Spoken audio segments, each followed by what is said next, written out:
Okay, right on. So, dude, how is New Zealand? How's your summer been? Yeah, New Zealand's been sick. I've been home since June, and yeah, it's been a bit of an unsettled winter here. Like it's been really like hard to predict the weather, like way harder than normal. Like some days it'll be forecast to be sunny, and then it will just start snowing. It's like, what is going on? Um, so yeah, it's been like a bit of an unsettled winter, but it was yeah, really nice to I've had the last 2 seasons in New Zealand not really being able to ski due to injury. So this year was Yeah. really nice to get some time up on the hill and hang out with the crew and ski at home again. So yeah, I've been really enjoying being home for an extended period. Nice. So we're in November now. That's essentially year May, right? Yeah, yeah, exactly. Maybe even June. Yeah, yeah. I guess like we're Yeah. just coming into summer now. So yeah, no snow on the hills. It's just like warm and long days. It's good. Yeah. So when did the season end for you? Like, what was your last day on hill? I think my last day on hill was we went up after the mountain closed around, goodness, I think it was like the 20th of October. So I haven't skied in about a month. Um, but yeah, it was cool to. There was a lot of snow. A lot of our snow this winter came late in the season. So like in September and October, we were getting like some of the biggest storms of the season, which Yeah. was hard because that means some of the mountains were closed and we were like getting some of the best Oh conditions. no. But yeah, but it was sick because it made for like a really good spring for building jumps and getting up in the hills after the mountains were closed. So that was good fun to get out and do that. Did you get any filming out? Like, build any cool stuff out there? Yeah, we got some filming done. Yeah, just a few clips. Magma Boys were down here and late in the start of October, and so we got some filming done for them, and then Nice. we did one day filming for the Boom Club video that will be coming out next year. So started filming for that, and got a good day riding. So yeah, it was a good spring. Yeah, sick, dude. I heard we might overlap on some street trips out to Finland. Yeah, Because yeah, you yeah. guys We're are going with going the out Boom there. Club? Hell yeah. Where are Yeah, you yeah. going? So we're gonna do a Boom Club street trip to is it Jyväskylä? I think Oh, is where the plan is to go. I don't know really know where that is. I know that the boys went. Some of the boys went last year for a Solomon trip, and they were like, "Yeah, let's go as a crew out there." When are you going out? dude, it keeps moving. We were going in January. Now we're going in, then it was early February. Now it's late February.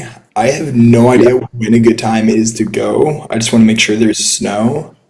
So I figured the later yeah, the better, but yeah. I think it's kind of like a mid-February onwards. Well, mid-February until like mid-March, and then it sort of starts to lose snow. So I think that's the window that we're trying to hit. oh, mid-Feb to mid-March? Yeah, I think well we're like maybe around the 20th of Feb we're gonna go and stay there for 3 weeks. Dude, I So bet we're yeah. on the same flight. Yeah, there'll be I imagine there'll be so many crews there that it's just like you'll see everyone. It'll be like skiing in Innsbruck, you rock up to Nordkette and everyone's there, but it will just be in the streets. You rock up to a spot and everyone's like, "Oh no, but we built this first. No, we built this first." Yeah. No doubt. Maybe we can all collaborate, live together. Yeah, yeah, that'll be get like a jam session going on something. Be Yeah. cool. Everyone have the same clips on the same features. Yeah, that'd We're be built it dope. first. Yeah, awesome. Well, are you going with a specific crew there, or are you just going with that Salomon crew kind of you mentioned? Yeah, Which so we're gonna go. We're filming a Boom Club video. Um, I guess for the people that don't know what Boom Club is, Boom Club's like just a group of our friends that a lot of them are from the UK and New Zealand, and we've sort of been making like short videos on YouTube, mainly just park skiing and a little bit of backcountry skiing, or a little bit of like side country stuff around Innsbruck. So we thought we'd take the this season to film our first full length video. So yeah, that'll involve maybe 10 of us, all going on trips spread out around the season and trying to come up with the best sort of end result that we can. Dude, hype, hype, hype. Stoked to see the movie Yeah. already. Get it over here in the Yeah. metropolitan. Yeah, it'll be good, eh? I'm pretty excited to see what we're capable of doing. I think we've got such a good wide variety of different skiers, and everyone looks at stuff with a different outlook. So I'm pretty excited to see the end result. I know that's a long way away, but Yeah. yeah, excited to go through that process and to go on trips with like some of your best friends. So that's pretty exciting. Yeah, and I think it will just be a good time regardless of the video at the end. Yeah, dude, I bet. So wait, who's all in the Boom Club crew now?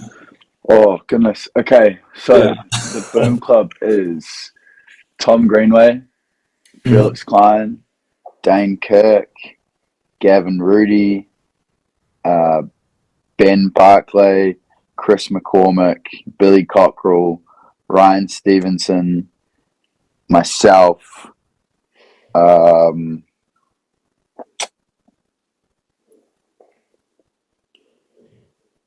I've probably forgotten someone. This is like I'd have to pull up our group chat to make sure that I haven't. Yeah. This is like so bad if I forget one of the boys, you know. Um, It's okay. Maybe we can edit it, add it later. yeah, let's run it as that for now, and Yeah. hopefully I didn't forget anyone. Yeah, so it's just a crew of really really good friends. We're all just like um, I don't know. We're all just homies. Wait, did I say Ben Barclay? Yeah, Beno's Yeah, part of. Ben was in it. Yeah. Um, okay, sweet. I'm just like running through the names of my head, but yeah, we're all just like really good homies, and I don't know. We all have a passion for filming videos and building features and stuff like that. So, um, and I guess at the basis of everything, it's regardless of the skiing, regardless of everything, we're just a group of friends. Like, so it's pretty cool to be able to all be in the same industry and sort of. Oh, sorry, I forgot one. Jasper Klein. So Ah, yeah, there we go. It was like running through my head, but I've got it now. So yeah, so I guess that's 11 of us. So we're just all good mates. Like we just love skiing and love being out filming together, and so we hope that we can make an end product that translates that. yeah. Sick. I'm also wondering, like, I guess I never asked, but what started Boom Club? Is there like a founding member? Was it an idea? Yeah. So I mean, we were all. So it was Tom Greenway, Felix, and myself, and Dane were tossing up the idea of like trying to start a crew or like I don't know, start like a bit of our own thing that is yeah, I don't know, encapsulates why we're friends and why we go skiing. And yeah, we I don't know, we just made this. We were just like fuck it, we're gonna make a crew, Yeah. and then Felix's iPhone name was your mum's book. Oh no, he meant to make it as your mum's book club, but it auto corrected and was your mum's boom club, and that was his airdrop like iPhone airdrop name. And then we were just like, oh fuck, that kind of resonates with what we're into, like music and just like the energy of yeah, I guess the boom club side of things. And so we were like, why don't we just make Boom Club the name of the crew? And that's kind of how it was. And so kind of a roundabout way of making it, but it works, and I think it describes all of us quite well. Nice. You dropped the your mom's part and didn't feel it fit the vibe. Yeah, we dropped that bar. I don't know, maybe it'll come back in a video title or something. But yeah, yeah, maybe a bit long. Yeah, that'd be a fun Easter egg. Just like if you know, kind of like Fight Club style, where Yeah, it's just like one frame. yeah. It would be really cool. I think that part's it is like if you know the story behind Boom Club. So I've just leaked it now, so everyone knows. Yeah, or whoever watches from, I don't, maybe people will catch it in Innsbruck, maybe they won't. Who knows? Yeah, exactly. So did that all happen in Innsbruck? Like how long ago did you guys decide to kind of link up? No, that would have been New Zealand season 2022. So it would have been June 2022. We sort of started that. And if you go on the Boom Club YouTube, I think it's like our first video doesn't even have any skiing in it. Like it's literally, I think it's called Shadow Boxing World Champion, Nice. and it was just about us going on overnight cruise in Milford Sound in New Zealand, just like having a bit of a blast. And yeah, it doesn't even have any skiing in it, and I think that's perfect because it's like, I don't know, at the end of the day, it's not all about the skiing. Yeah, we want to produce like the highest quality product that we can, but like it's literally just a group of friends making videos, and we hope that that comes across. So yeah, I think it couldn't be more perfect that that first video we ever made doesn't have skiing. Dude, I agree. You got to keep that alive. Like I was talking to Tom Rich. Yeah. So he just put out a new part and we were talking about just him filming it. And he's like, yeah, we had to settle up in Innsbruck and or Austria somewhere and film the skits for like a few weeks. And I'm like, that's what I'm talking about. Like, film the skits, bring back more than just skiing to skiing. Like, I remember the early videos in the early days where it's like half of it was just randomly like really bad acting or skits or just like a crazy B-roll from like What whatever. is it? There's a crazy opening. I'm trying to think of the movie where the opening shot is the dude shitting on the door. I can't remember who. No idea. What video is that, man? Why am I blanking on that? But anyway, yeah, I think skits should be brought back in, Yeah. and they fully should be like I don't know. It's a personality thing, right? Like, I guess a lot of the time with social media nowadays, it's just dropping like your best clips that you got that week or something. But I think like showing your personality and what you're into is super important, and it's cool that it's coming back in and is like finding its own way into skiing. I think that's sick. Yeah, I agree. It's a lost art. And I think nowadays like that's probably your best way to stand out and like get even funding for a project or anything you wanted to do. Like someone's just going to ask you, what are you doing different that someone else hasn't done? And as you can say, we do some ridiculous skits. Yeah, exactly. And I think that's the thing is that like with skits, right? It's you and that's your ideas. Everyone can be different in that way. It's like yeah, you can really I don't know, do different stuff to what's been done because it's just an insight into your head, I guess. Yeah, those are going to be the videos I remember like 10 years down the line. Mm, As good as yeah, everyone's for skiing sure. is, I feel that's like the extra little kind of groove you Hmm. need to it. And so how'd you meet all the boys, by the way? Or these friends? I've known, I've known all of them for like, I grew up skiing with Felix and Jasper. So Felix Klein and Jasper Klein. And then my brother Miguel and I started skiing together at Snowpark when we were like maybe 7. So Hmm. like we've known each other for a long time. Like we were always skiing together, and the four of us actually had the same coach for a while, and we were like the group that would ski together with that coach. So that's how that started. Then Dane, I've known again since I was like maybe 10. Gavin, I've known way back in Breck. Gavin and also Ryan Stevenson as well, like in Breck.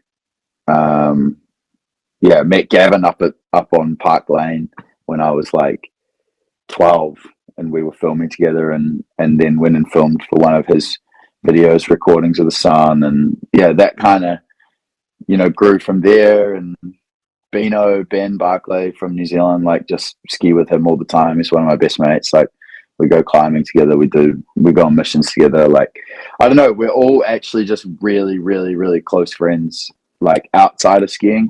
And I think that's what like holds us all together is that like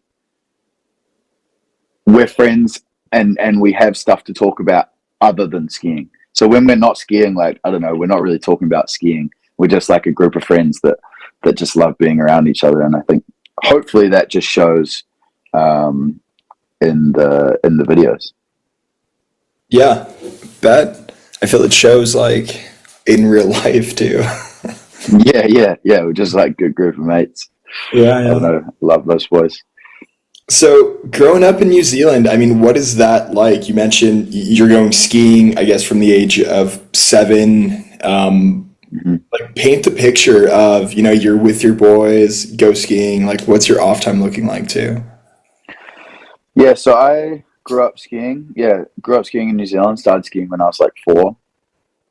Um, and I guess my first introduction to freestyle was um, after race training. So I would go racing, and I was like a ski racer until I was maybe 10 or 11, and I like am so thankful for ski racing because it taught me how to stand on my skis properly and to edge and be under control. But so I started ski racing up in Mount Hutt in Canterbury. That's like an hour out of Christchurch, and it was a resort there. And every day after ski racing, I would go and ski the park with my brother. And I think the park really just appealed to me because it had that freedom, and I could go and do what I wanted after doing this regimented day of race training. And I had the likes of some local legends like Tom Fisher. He was always like I don't know, these are New Zealand names, but Tom Fisher was a big inspiration to me, especially at Mount Hutt Parks. And Kenji Bokolt, he's like um, yeah, real sick dude. And those boys sort of were like my idols growing up at Mount Hutt, watching them ski the rails. And then obviously above that were, the Wells brothers in New Zealand really carrying the torch for park skiing and showing what was possible being from little old New Zealand. And so then, moved out of racing a little bit more and started skiing park as my main. Just whenever I go skiing, I'd ski park and would come down to Wanaka, which is about a 5-hour drive south of Christchurch, and would normally come down here for about 3 or 4 weeks a season at the beginning. And we would train, I guess not train, but we would ski up at Snowpark. And I mean, that even more was just that next level of having your idols around. It was like the Wellses would be skiing, and then you'd ski down, and in front of you would be Simon Dumont and Tanner Hall, and then Bobby Brown, or you'd be on the left and you'd be watching pretty much all your favorite pros that you'd watch in the videos. They'd be skiing at Snowpark. And so it was like this crazy high concentration of incredible skiing with all different styles and all different outlooks on how to ski a park. And so I think was really, really lucky to be exposed to that from being a young kid, because you can go and watch someone do, like a double cork on the jumps perfectly. You could go and watch someone do like a really, really huge sick cork 9 in the half pipe, or you could just go and watch someone jibbing the rails and like just absolutely killing it. And so you had all these aspects, and so I think that was really unique. And a really cool part about growing up in New Zealand, especially riding at Snowpark. And then I guess from then, when Snowpark closed, transitioning into Cadrona and still having the same thing. And the park scene in New Zealand really transitioned over to Cadrona. And now that's where it is, and that's the center of it. And it's such a cool community up there. Like that's been my home for more than half my life. And it still blows my mind when everyone comes down to New Zealand and we get to share what we have. and what we get to use on a daily basis with people from overseas. And that may be the skiing, that may be going surfing on the coast, it may be going fishing. It's kind of like really, I think what's unique about New Zealand is that it's not all about the skiing. It's about the lifestyle that we live down here, you know, driving up the dirt road to the mountain, coming down the hill and hanging out where there's no snow, going to the lake. Yeah, I think that's just really special and something that I'll always be thankful for. Yeah, that sounds so sick. I mean, you painted a really good picture of what I imagine life around Cadrona and just New Zealand in general would be. You know, Josh Bull from Yeah, yeah.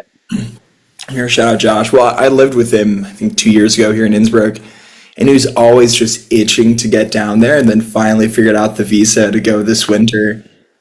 So I've just been kind of following along with his stories and everything, and just he really had like that fresh-eyed view, I think, of just this insane landscape that I got on a daily basis, and just all the cool outdoor stuff that was happening over there. It was really cool to see at least him go through it and just like get the immediate contrast of, you know, pretty much Innsbruck and then Tahoe and now over to New Zealand. It gets me thinking also, like, if you had to compare like skiing over there to skiing in Innsbruck, what are the main differences that you see? And also, like, what are the biggest kind of commonalities that both might have? Yeah, I'd say Innsbruck has like a lot of similarities to New Zealand in a way. Especially in the springtime, like in March and April, where it's you know, you can still go up high and get power days in Innsbruck, but then you come down into the city and it's like, you know, it can be like maybe 15 degrees and like really nice. And yeah, it's similar to that in New Zealand, you know, like we can get crazy nice power days and then you come back into town and it's like 10 degrees and you know, you don't feel like it's winter. Sorry. And so I think the scene in Innsbruck and the scene in New Zealand seems like a really similar. Yeah, it's really similar, and I think that's why Innsbruck really appeals to me and other Kiwis, especially, is that it feels like home. Apart from the fact of having a lake, and obviously the landscape's different, and you know, obvious things like the ski resorts of much higher quality in Europe. It's like, I don't know, it translates really well, and that's something that I love about Innsbruck. Yeah, right on. That's what I pictured kind of being similar to. I'm wondering, do you, like, how many resorts do you have around Cadrona, for example? Like, is it a lot or Um, sparse? yeah, we only have two in Wanaka, so there's only, you can either go and ride Treble Cone or Cadrona. Mm. And that's, you know, those are both within, you can be at the base area within 40 minutes. Um, Whereas there is another two, if you were to drive over to Queenstown, there's Coronet and Remarkables. But that they're about an hour and 20 minutes drive to the base area.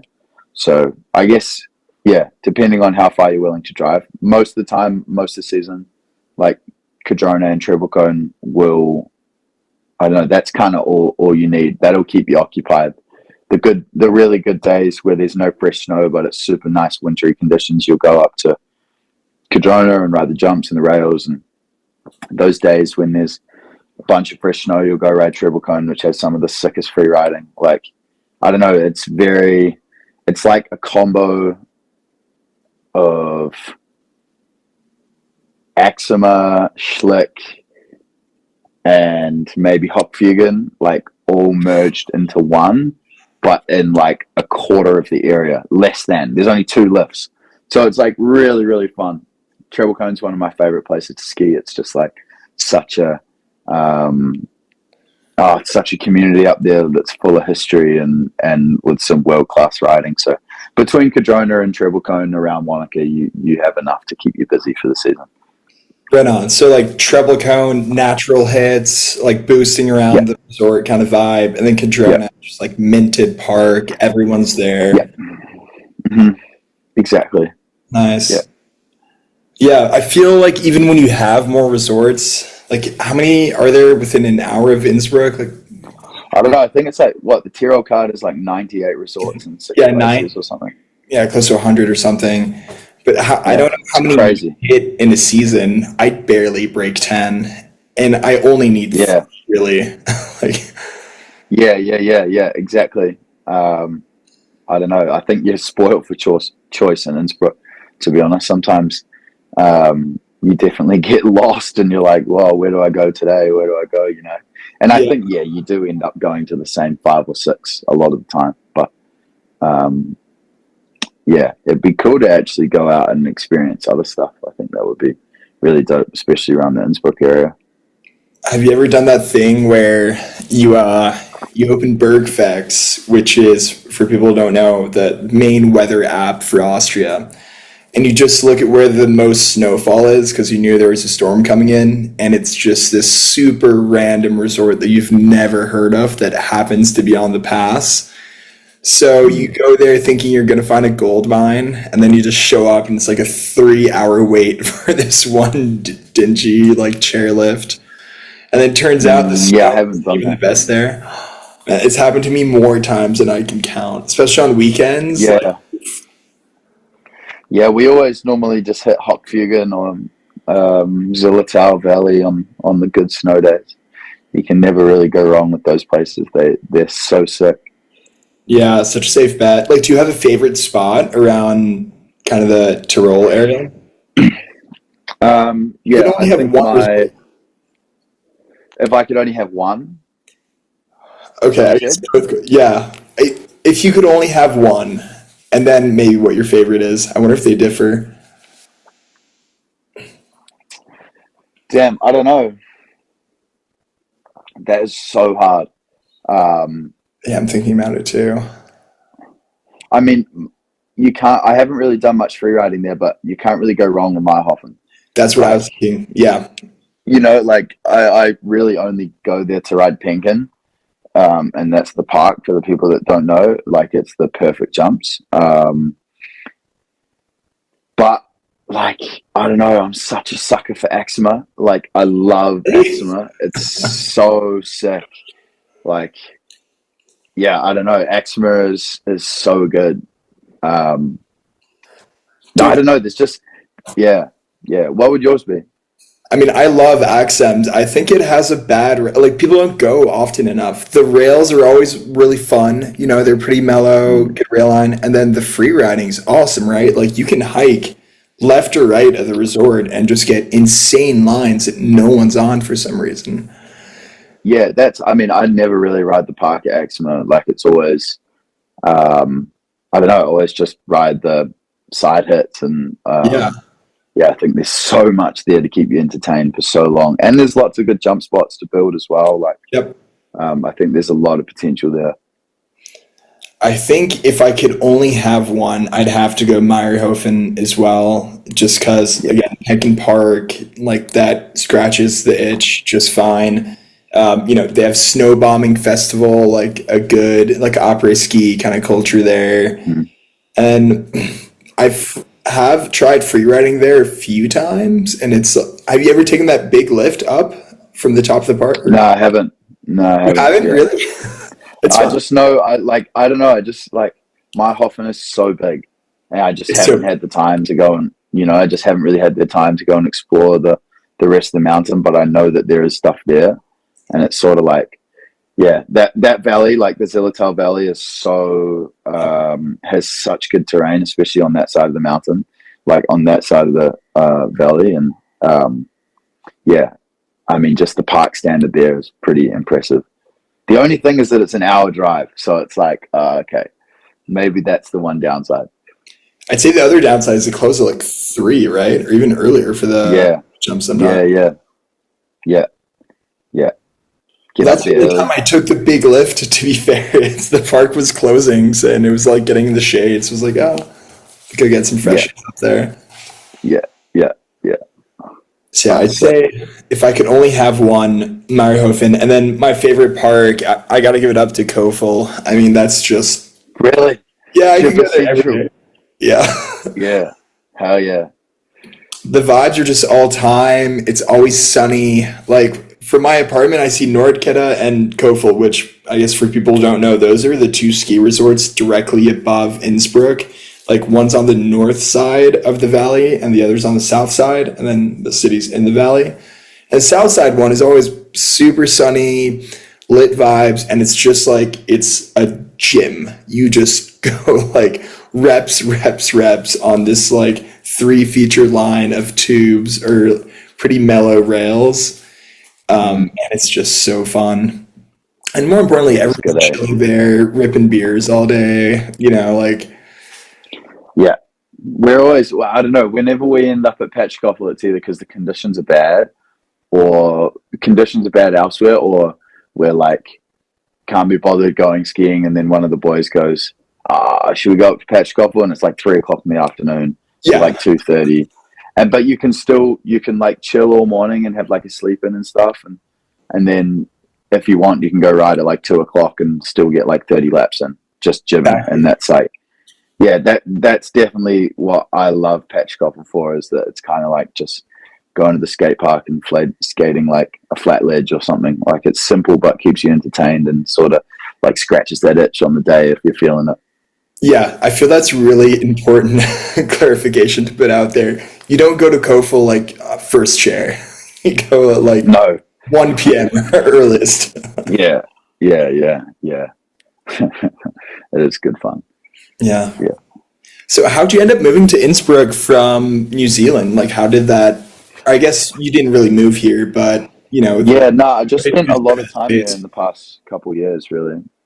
Um, but yeah, I like Kiwis have always sort of had a pretty like I guess like a base in Innsbruck, especially on the freeride side of things. New Zealand has a huge um, background in freeride skiing and the guys on the world tour, um, and so I guess we would kind of just end up there because they had a house or like there was a crew that was floating around. Like I think the first time I went on a trip to Innsbruck, I was just got done with just finished up the 2022 Olympics, and I was like, okay, oh no, wait, maybe it was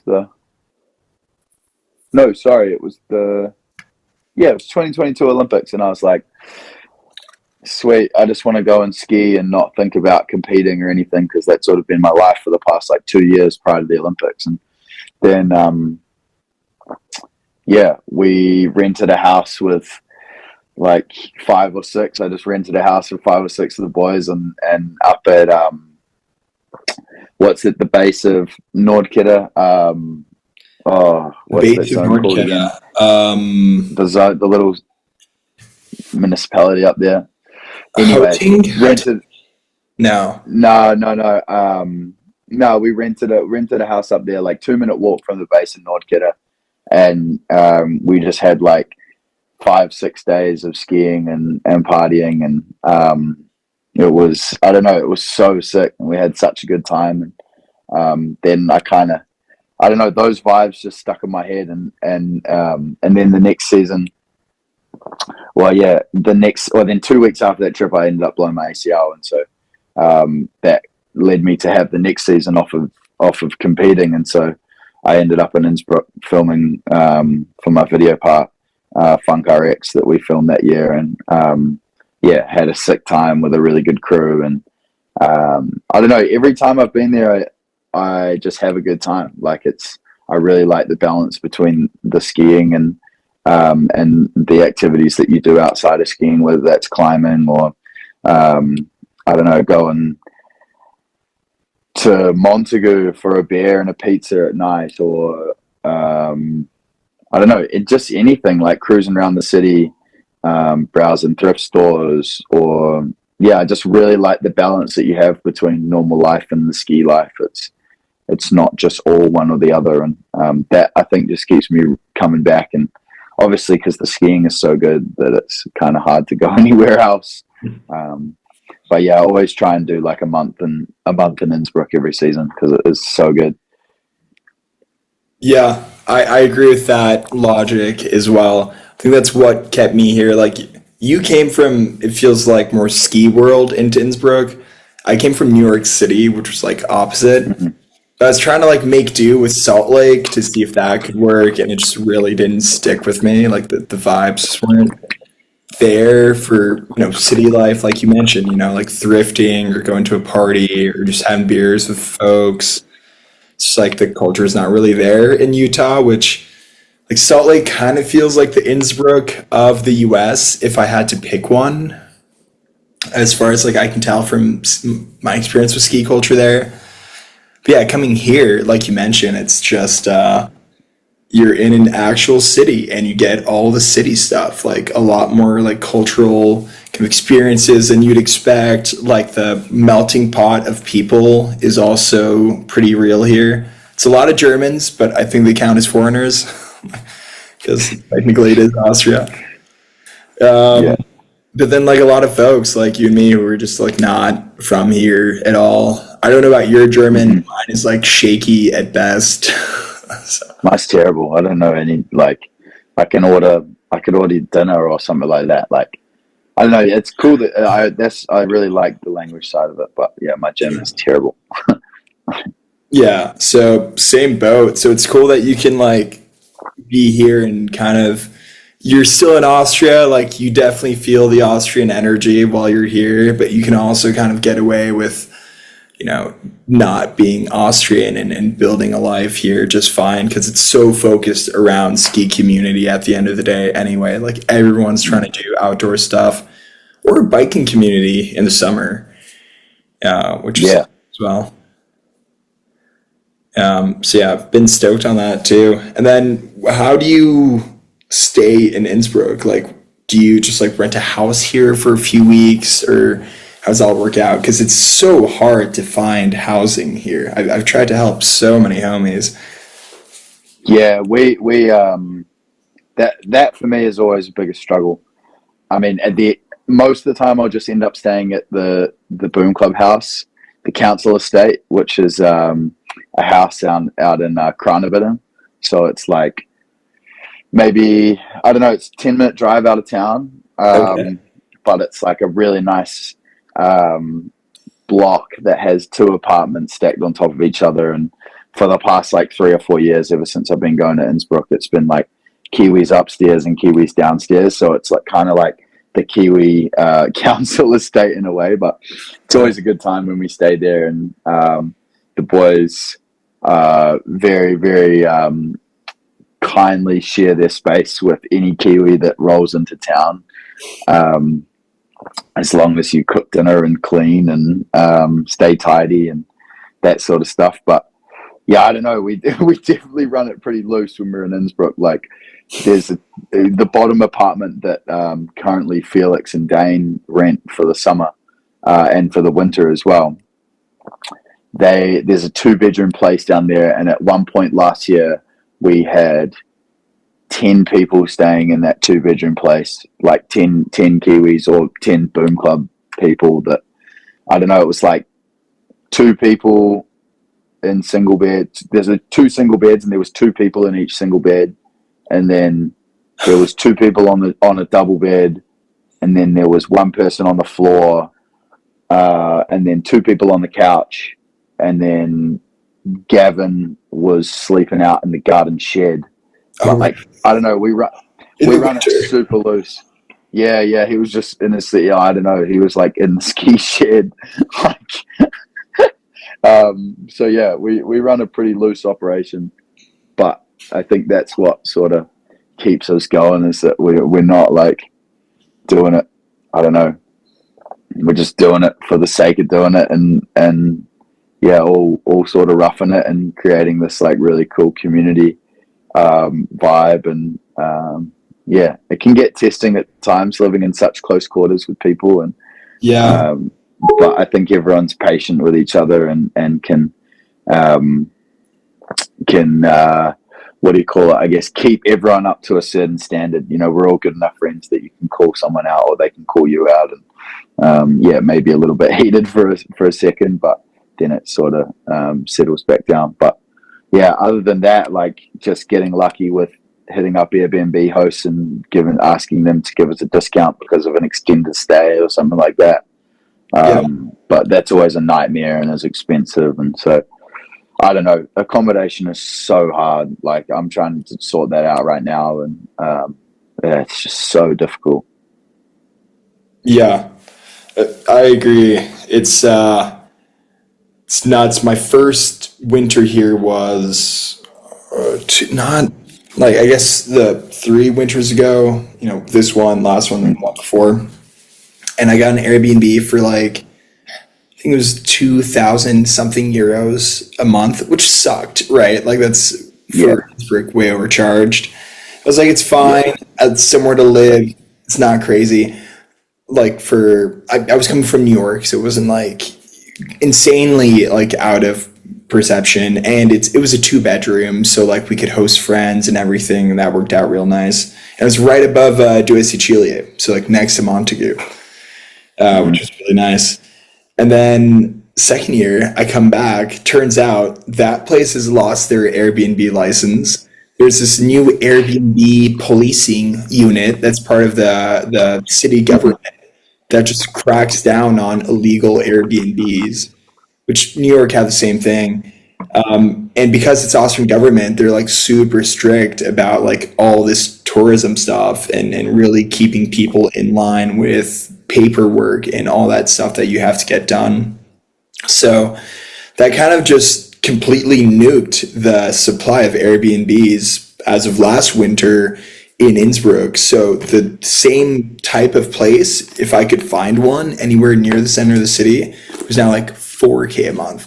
So I was doing the same thing to you, just like reaching out, like praying that someone would just give me a good deal. And eventually I just like got my own lease for an apartment and, just sublet it Yeah. whenever I can, like take the hit if I'm out of Yeah. town. It's the only way I It's found. hard. It's so hard, eh? Yeah. Like, I don't know. Especially, yeah, I find that's really the most difficult part of the whole thing is the accommodation factor. And um, but yeah, you sort of work it out, and it comes out in the wash most of the time. Yeah, Yeah, it works itself out. Yeah, that's the thing. Where there's a will, there's a way, for sure. exactly. Yeah.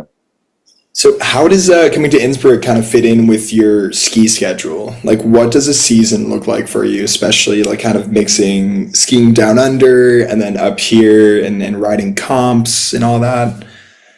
hmm Yeah. So I mean, from November until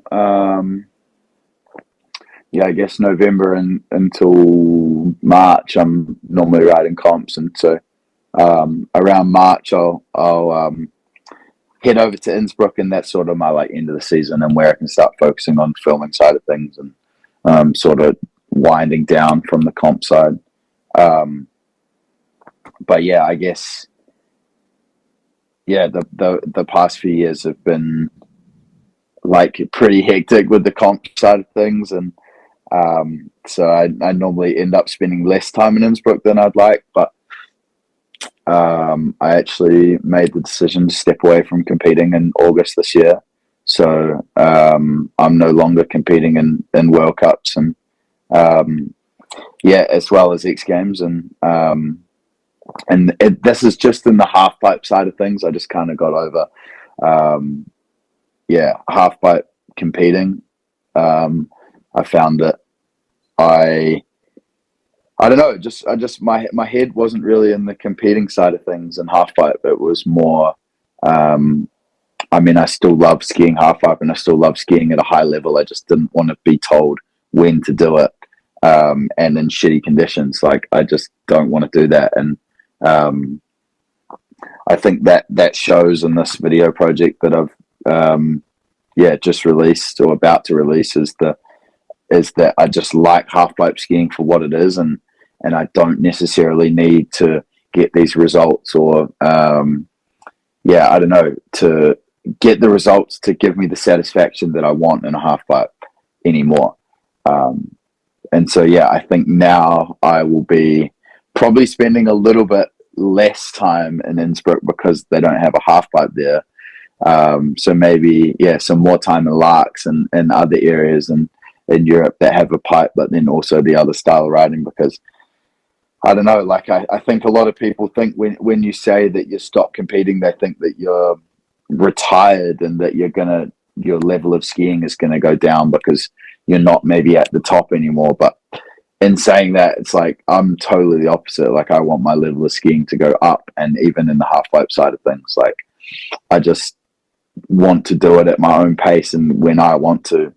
And yeah, so I just want to ski as hard as I can, and yeah, that's sort of the only thing that's in my head right now is just trying to go and ski hard. Yeah. Dude, congrats for that. I mean, that's huge. I'm glad that you Thanks, like bro. got to a place where you felt like comfortable making that call and you feel it's the right decision for you. I'm sure you're Yeah, I mean, to be excited. honest, I definitely wasn't comfortable making that call, but I think it's something that you have to do to stay on your toes, is to not get comfortable in the situation that you're in, and yeah, I don't know. You just got to keep moving forward and keep trying new things and pushing yourself, and I think that's in all areas of life, right? So, sort of flipping stuff on its head and going, nah, I'm going to go into more of the filming side of things rather than competing is, yeah, I mean, it's kind of freaked me out because it's a big decision, but something that I feel is like one door closed, two doors open sort of thing. So yeah, stoked. Yeah, for sure. And man, I want to go over the whole like history of your pipe skiing career because it's super Mhm. interesting. I felt you like brought a really nice flavor to it that I don't think I've seen in many riders in the pipe at all. But we have such a good Mhm. segue into this film project because you brought it up. Like, Mhm. tell me more about that. I mean, I saw it. It's so sick, dude. There's some, I don't know how much I can actually like talk about from what I saw in it. I mean, this will probably come out after the video drops tomorrow, so it's like Oh, we sick. can Yeah. talk So this about is it. the Yeah, nice. yeah. Dude, I mean, it was dope. There's definitely at least, has anyone done the nose butter dub 12 in a pipe before? I don't think so, right? No, That was, yeah, that. I believe that's an MBD. I don't really know. that's got to Um, be right.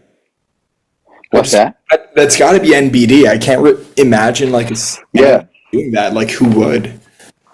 yeah. I don't know. I mean, I will let someone else, like someone else, can Yeah, say that, someone but else fact check this. I think it is. And that was like that trick has been on my mind for years, and I've had a few people tell me that it's not possible, um, and that it wouldn't happen, and then yeah, I don't know, that they just lined up, and I was like sessioning a nose butter nine, to just try and get a clip of that. And Mhm. then I was like starting to do the nose butter nine at like 6, 7 feet, and I was like, oh, I could go a bit faster than that and do another one. And then I was just like, fuck, I guess I'm just gonna try it. And it was like 2 o'clock in the afternoon in Larks, and yeah, just thought, why not? And that's the video, the clip of it that you see in the project is that was first try, and that was the only try I did. Like, yeah, Sick. I just did it and then haven't done it since. That's sick because you landed bolts too. Like it Mhm. looked perfect. Was there a reason you did it at the bottom of the pipe and like kind of landed in the lower transition? It was just that's where I was sessioning, because that's where it worked out best for Miguel to be filming on fisheye, when we were sessioning the nose butter nine. And so I was like, I don't know, I just, it didn't really click in my head. But yeah, I definitely could have moved up the pipe, but I just didn't, because that was the spot I'd been sessioning all afternoon. So I was like, oh, I might as well just do it here. Um, so yeah, no specific reason really. Yeah, I bet. And like, what are the physics of nose buttering in a half pipe? Like, and what is the difficulty of like going to dub off of the nine as well? How would Yeah, you? I think it's so quick, like, because you have such small margin for error in a half pipe, that doing a nose butter is like makes that even smaller, right? Like the timing of when you initiate the nose butter has to be perfect. Like it just, otherwise it won't work, or you'll end up on the deck, or you end up in the flat bottom. And it's like just really nailing that timing was the hardest thing. Like making sure that the pop is there, and because you can't just pop like you normally would. It all has to be done like off the noses and at the right time. So the timing was really, really difficult to do that. And then, I don't know, just like trusting that you wouldn't catch, like really pressing into the noses. Yeah, it's just one of those tricks that just worked. Like, I just had the vision for it and had it for years, um, and it just happened to line up and work on that day. I mean, I've done hundreds and hundreds of dub 12s. So as soon as I had set that trick and knew where I was, like got through the nose butter part, I knew where I was the whole way. And so I think that's probably why the landing was so good on the first one, is because I've done so many of those that I know exactly where I am. So once I got past the nose butter part, it was sort of like just hold on and land sort of thing. So yeah. Sick. Well, dude, kudos. I'm excited to see Thanks, man. that just absolutely blow up once you post it. Yeah, I don't know if it will. Like, we'll see. Yeah.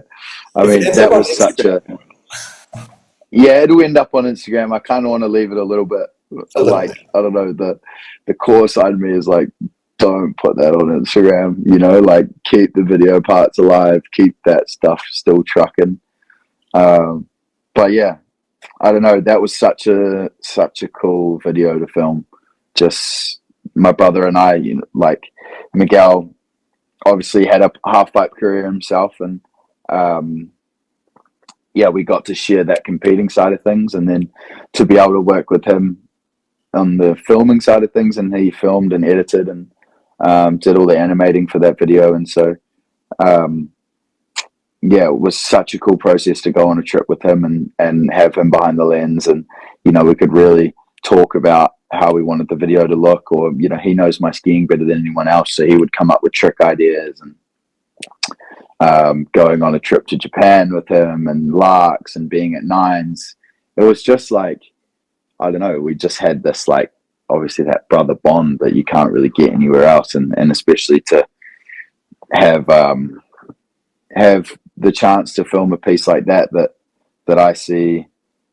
I don't know, I think that's the best work that I've ever done, and yeah, I think I'll always look back on that video and be like, wow, that was something that we'll cherish and have there forever. Oh yeah, I can only imagine, man. I mean, I've seen a lot of pipe edits and short films found in the past. I think yours tops any other I've Mm. seen. Like, I can't think of Thanks, one man. off the top of my head right now. Like, outside of Yeah, Dumont being super gnarly and cutting his cube pipe up. yeah, yeah. I mean, there's been some awesome ones, like, I mean, Demont's projects, like with the quarter pipe, with the cube pipe. Um, and then Noah Bowman has put out some raw edits in Calgary. Hunter Hess has had some clips in his project Soul Star. Um, and like, I mean, back in the day, Dolo did some stuff in the pipe that was crazy. I don't know, the Kish Live stuff, there's been like certain segments of half pipe, and yeah, first of all, I really appreciate for you holding it that high, because that really means a lot to me. But the concept going into this was like, there hasn't really been a full half pipe video part or full transition video part that is strictly transition and shows different ways, and so that was the mission going out, was like, we want to film a transition video part that inspires people to go and ride a half pipe, or to not look at transition as the scary training zone. We wanted people to have this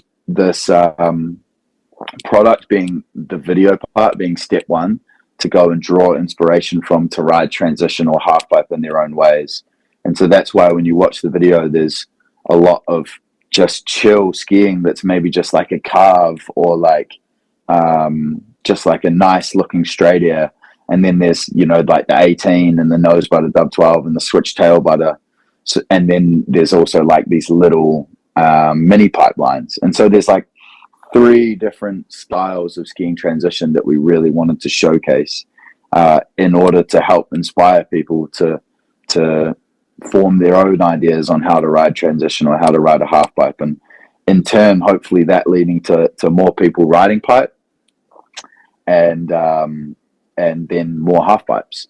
And so, yeah, I think step one really speaks to the first phase of this process of trying to build up the community in half pipe, and step 2 and 3 maybe being community events and ride days that we can run in half pipes in order to grow the scene. Because I think especially in the past few years, the half pipe scene has become very much competing, training, and that's sort of all it's been looked at. You know, there's a perfect 22-foot half pipe in Larks, and people just ride it as a training ground because they're scared to go and ride it, you know, and it's got that sort of intimidating factor. But realistically, if you just go and do a slash, or you just go and ride it, like, you're going to love it, or you might not, but just go and enjoy half pipe for what it is. And yeah, that's sort of the goal, is to just try and grow half pipe skiing and shine a new light on it. Yeah, right on, man. It's funny you say that, because what I was about to get into with your video part is one of the things that really stood out to me was, one, just the variety of terrain that you hit. There's like a 22-foot pipe, then there was that small one, I think in Finland. Was that the indoor one? No, that's in Japan. That's Oh, in that was in Japan. Japan. Okay, so Yeah. that's nuts. First off, you Yeah. have the Japan pipe in there. And then, obviously locks and like so many other transitions that you hit. And I was like, wow, like there's really a lot of variety just within transition riding that wouldn't immediately come to mind. And then on top of that, like you had, like you mentioned, like so many flow lines and all this stuff. And then that 18 that I had to rewatch like 3 times to count because it looked way too easy. I was like, there's no way that was 18. But it was, so kudos, because that was sick too. Thanks, man. Just Appreciate seeing it. that with a mix of just like the slash and you like kind of like wave riding and just vibing in the pipe. Like, I think for me, someone who doesn't ride pipe like at all, like I get scared doing 540s over the coping. It really kind of opens me and gives me a perspective with pipe skiing that's like, okay, you can just go and like slash around. Look, if someone who's like killing it in comps is like putting that out as well, I think that opens doors for a lot of riders, like you mentioned, who might not have like that super hard pipe skiing technical skill approach, but still want to go kind of like flow in the pipe and just have fun with it. 'Cause that is something that I think people have lost. And I would point the finger to a lot of half pipes disappearing from parks. I think, as I've seen, Yeah. I've been skiing park for a while now. Like, so many resorts just have pipes, and they're just gone because they're expensive to maintain. And it's, like you said, people aren't necessarily like riding them as much. But then I go to like Hood this summer. I was there with like at the same time as Danny and Ferdy, and they were just crushing it in the pipe, Mm. just flowing around. I think they spent like more time probably hiking that, like the smaller pipe, than they did hitting any other feature, which Yeah. is a testament to how It's cool it so is. sick. Yeah. So sick. And it's like, yeah, I mean, like, I don't know. I know that those boys have been loving the transition skiing, and they absolutely love the pipe side of it. And I think, like you said about doing a 5 over the lip, is that like, you don't have to do a 5. You don't even have to leave the ground if you don't want to, and you can spend a whole day riding a half pipe and have crazy amounts of fun. Like, and that's what I think has really, yeah, like you said, has got lost. And I don't really know why that is. I think it's just the natural progression of maybe competing and like resorts losing half pipes. But I think there really is like a market for half pipes to come back into parks, because I don't know, half pipe is just another feature in the park. It's just people have sort of lost the direction on how to ski it because they haven't maybe seen it or been shown it, because they see us doing back-to-back 16s and like 15 foot out of the X Games pipe, and that's sort of all they see. So it's this like completely far-fetched genre of skiing, whereas kind of rein that in a little bit and show, oh no, actually you can just go and do a slash, or you can just carve one wall and you can, do a carve on that wall. Then you can maybe slide the coping on the other wall, and it's like, it doesn't necessarily have to be the most high performance skiing in order to be enjoyed.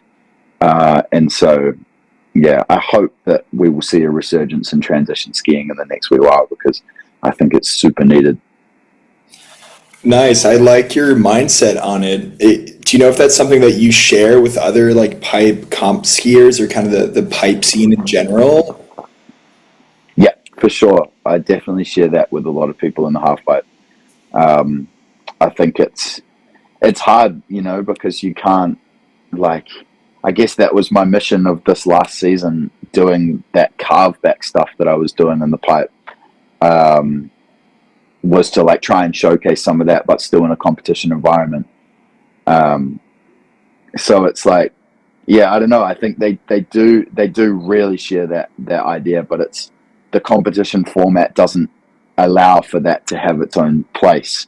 Because if you were to do a slash, or if you were to do like a coping grind, or like I don't know, in a comp run, it's probably not going to get scored, And so it's like, yeah, I think the comp skiing side of things has forced people to fit into that mold of big tricks as high as you can, with maybe not as much as a creative outlook as, say, you can have when you're not in a comp environment.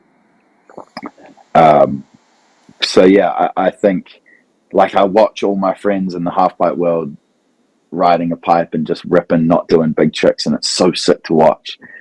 And I wish that there was a place to do that in an event form outside of World Cups and X Games. So yeah. Yeah, it's a good point to mention because I mean, come to think of it, if you watch even the biggest comp skiers, or let's just give an example, like A Hall, for example, right? Like he'll kill it at comps, do whatever, like a 21 on a big air. If you go watch his street parts for Faction, or even like the real skis he does, like he's not doing 21s in that, right? He's just destroying the streets, or like doing all these crazy mind-bending tricks, or like Magma, like building outside of kind of outside of what comp world is. Like there's so much more to display that I guess we take for granted is just also part of skiing, and something that you can naturally kind of like go into and will get an audience for, and like everyone else is doing it as well. Whereas you don't get that for transition skiing. It's a pretty good point. Like no one's hitting like street transition or like it's But like yeah, there is, like there's no real transition skiing outside of training camps or competition. yeah. Like, and yes, now we're starting to see some mini pipes pop up, which is so sick. Like there was 3 half pipes at Mountain Hood this year. Like, Yeah, I was gonna and say. then it was insane. And then there was, there's 2 perfect half pipes in Larks. There's a half pipe and 2 half pipes in New Zealand that are open to public. Like the half pipes are starting to become more common, and I think we need to have that external influence outside of competition, that maybe guys that aren't into competing can still influence how half pipe is ridden. So yeah, I think there's a place for both, and like you were saying, around in the slopestyle side of things, people ski to the mold of competition, and then they also have this other area to ski to their own way. Whereas, yeah, there's only one way in half pipe at the moment, and that's to compete and to ski to that mold. So hopefully, with some work, we'll make it happen. Yeah, I hope so. Because when you think about it, it's kind of like this huge opportunity of just like untouched territory, right? Like we, at some point, I figure we're going to run out of tricks to do on skis. Like people keep coming up with them every year, which is insane. But there's only so many rail tricks you can do, or like so many spins you can fit on a jump, or like pullbacks, or whatever it is. But you look over transition skiing, it's kind of like wide open, right? Like people haven't really been pushing the envelope. If you ask me who the most creative like pipe skier is, it's got to be you, or as a actual like person who I would assume is a primarily pipe skier. I can't think of anyone else, right? Like other people like to flow in the pipe, but I feel there's so much room for creativity for people to come in there and start dissecting it in all these different ways, that they've dissected rails, that they've dissected jumps, that they've dissected like other more like natural transitions, like a butter pad or something. Hmm. For sure, there's so much room. I mean, like, you got to give a shout out to the guys like Hunter Hess, Noah Bowman, Yeah. Justin Dory. Like, I mean, yeah, these guys are all like, they've created this like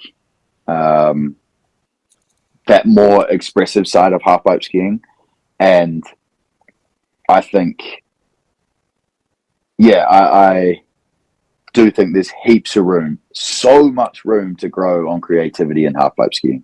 Like, um, and I think there has been little glimpses of it. Like, we saw Justin Dory do the bone roll, invented the bone roll, which is like switch inward spin. Yeah. No. And that was done, like 10 years ago, over 10 years ago. And it's still now, it's like becoming this really relevant thing that now so many people are doing in the pipe. People do doubles of it.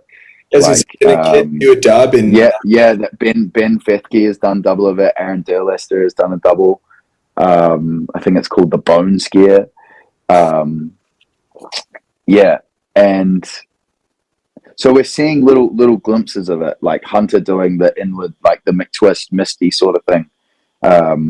Noah just being Noah and skiing the whole pipe switch. Yeah. But yeah, I don't know. I think that will be pushed, and I hope it does. I really do hope it does, and I think that's what's so sick about guys like Ferdy and Danny V and the Capiche crew really coming into the half pipe side of things, is because it'll show people that you don't have to be a half pipe skier to ride a half pipe. Like, anyone can ride it and anyone can have fun, and so that's sort of the vision. Yeah, right on. I feel if you're bored with skiing, it's also a great place to go to just feel like a complete noob all over again, like the first time. Or like if you're really good at skiing and bored with skiing and you need a new outlet. I mean, isn't that kind of what Nick Gepper is doing essentially? Yeah, I mean, Gepper's crazy. He's like,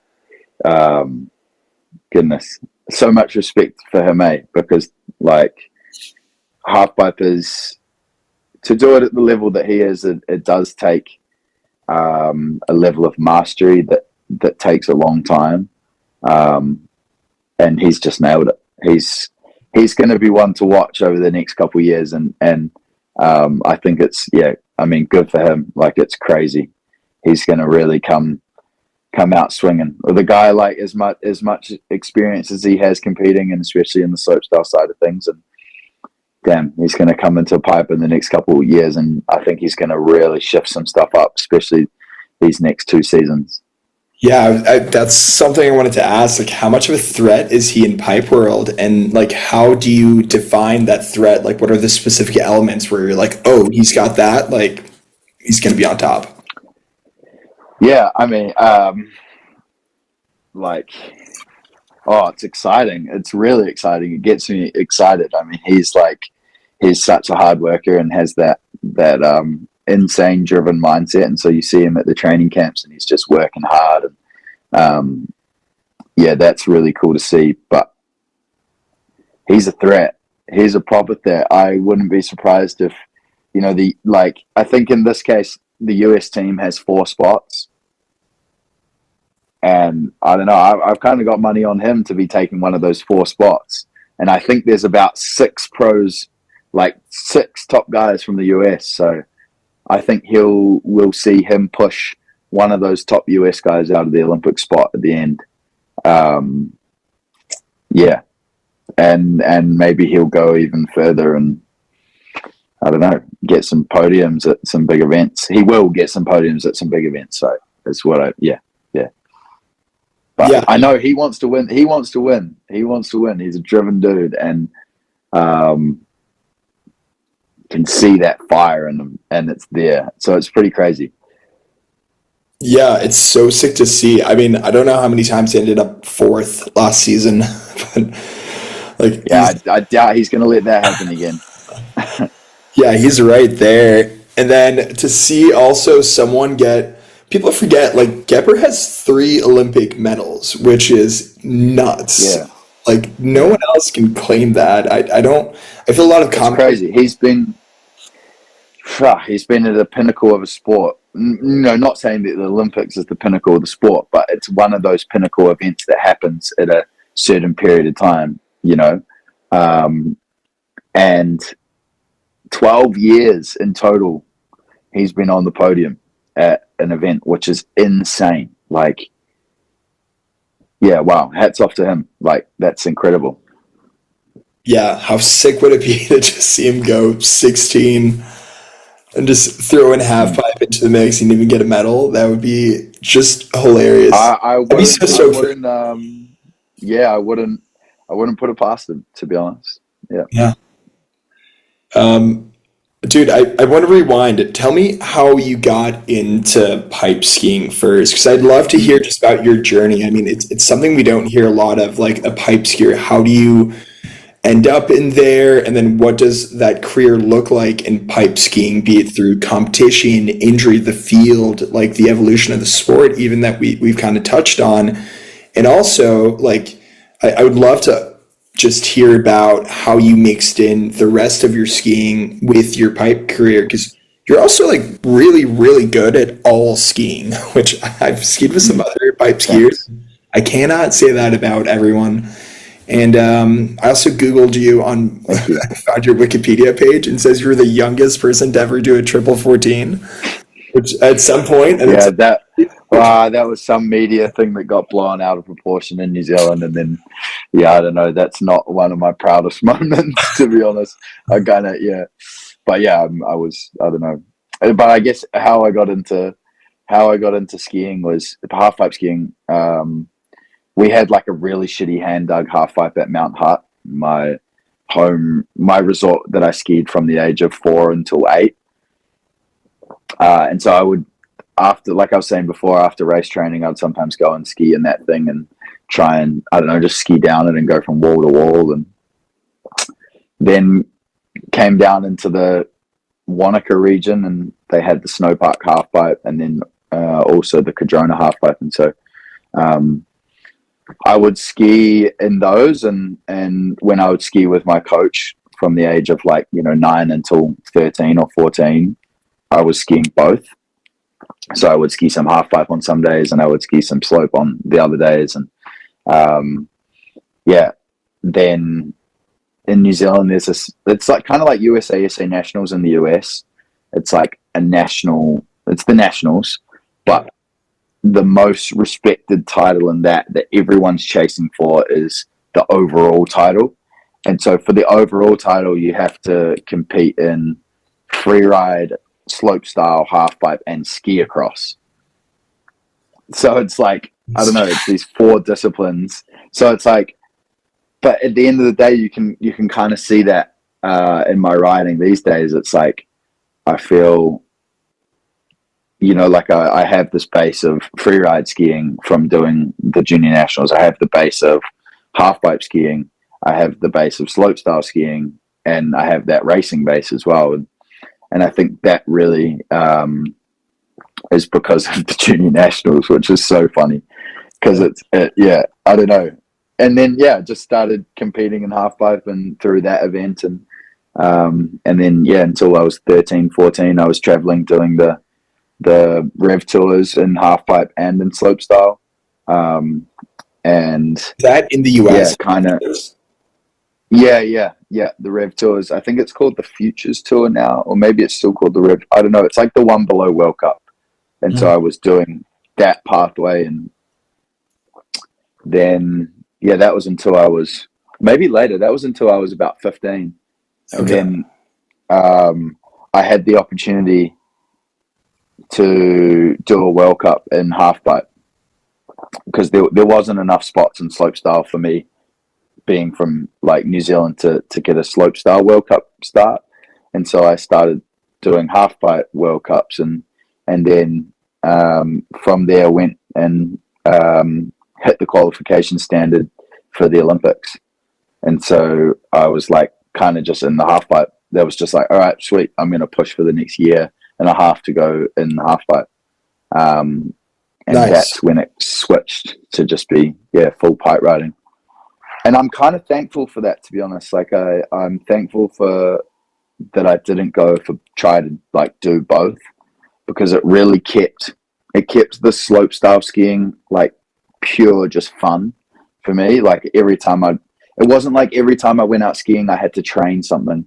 It was like I go training in the half pipe, and then I just go put my slope style skis on and just go ski for fun.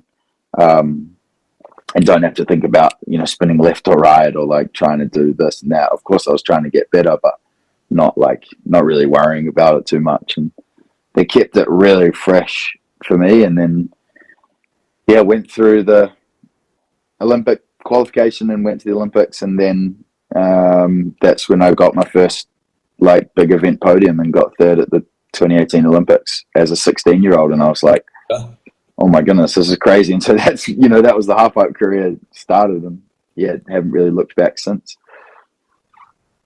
Nice. Yeah, that's sick that you kind of just stumbled into it pretty much, it sounds like, right? I think it was like there was definitely a lot of intent in that stumbling, but Right. in a way it was kind of like that's just the way it worked. Yeah. What do they say? It's like success or something's when opportunity meets preparation. Yeah. Yeah. Yeah, I forget what the Exactly. expression is. But yeah, one of those. Yeah. And it makes sense, right? You have that opportunity that comes up, and because you've been doing both disciplines, slopestyle and half pipe, it's kind of like one opportunity arises, you're going to chase that and really push for that. And so I think that's bang on.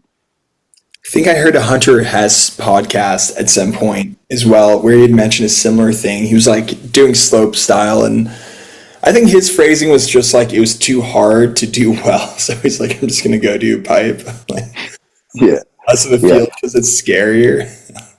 Mm-hmm. Yeah.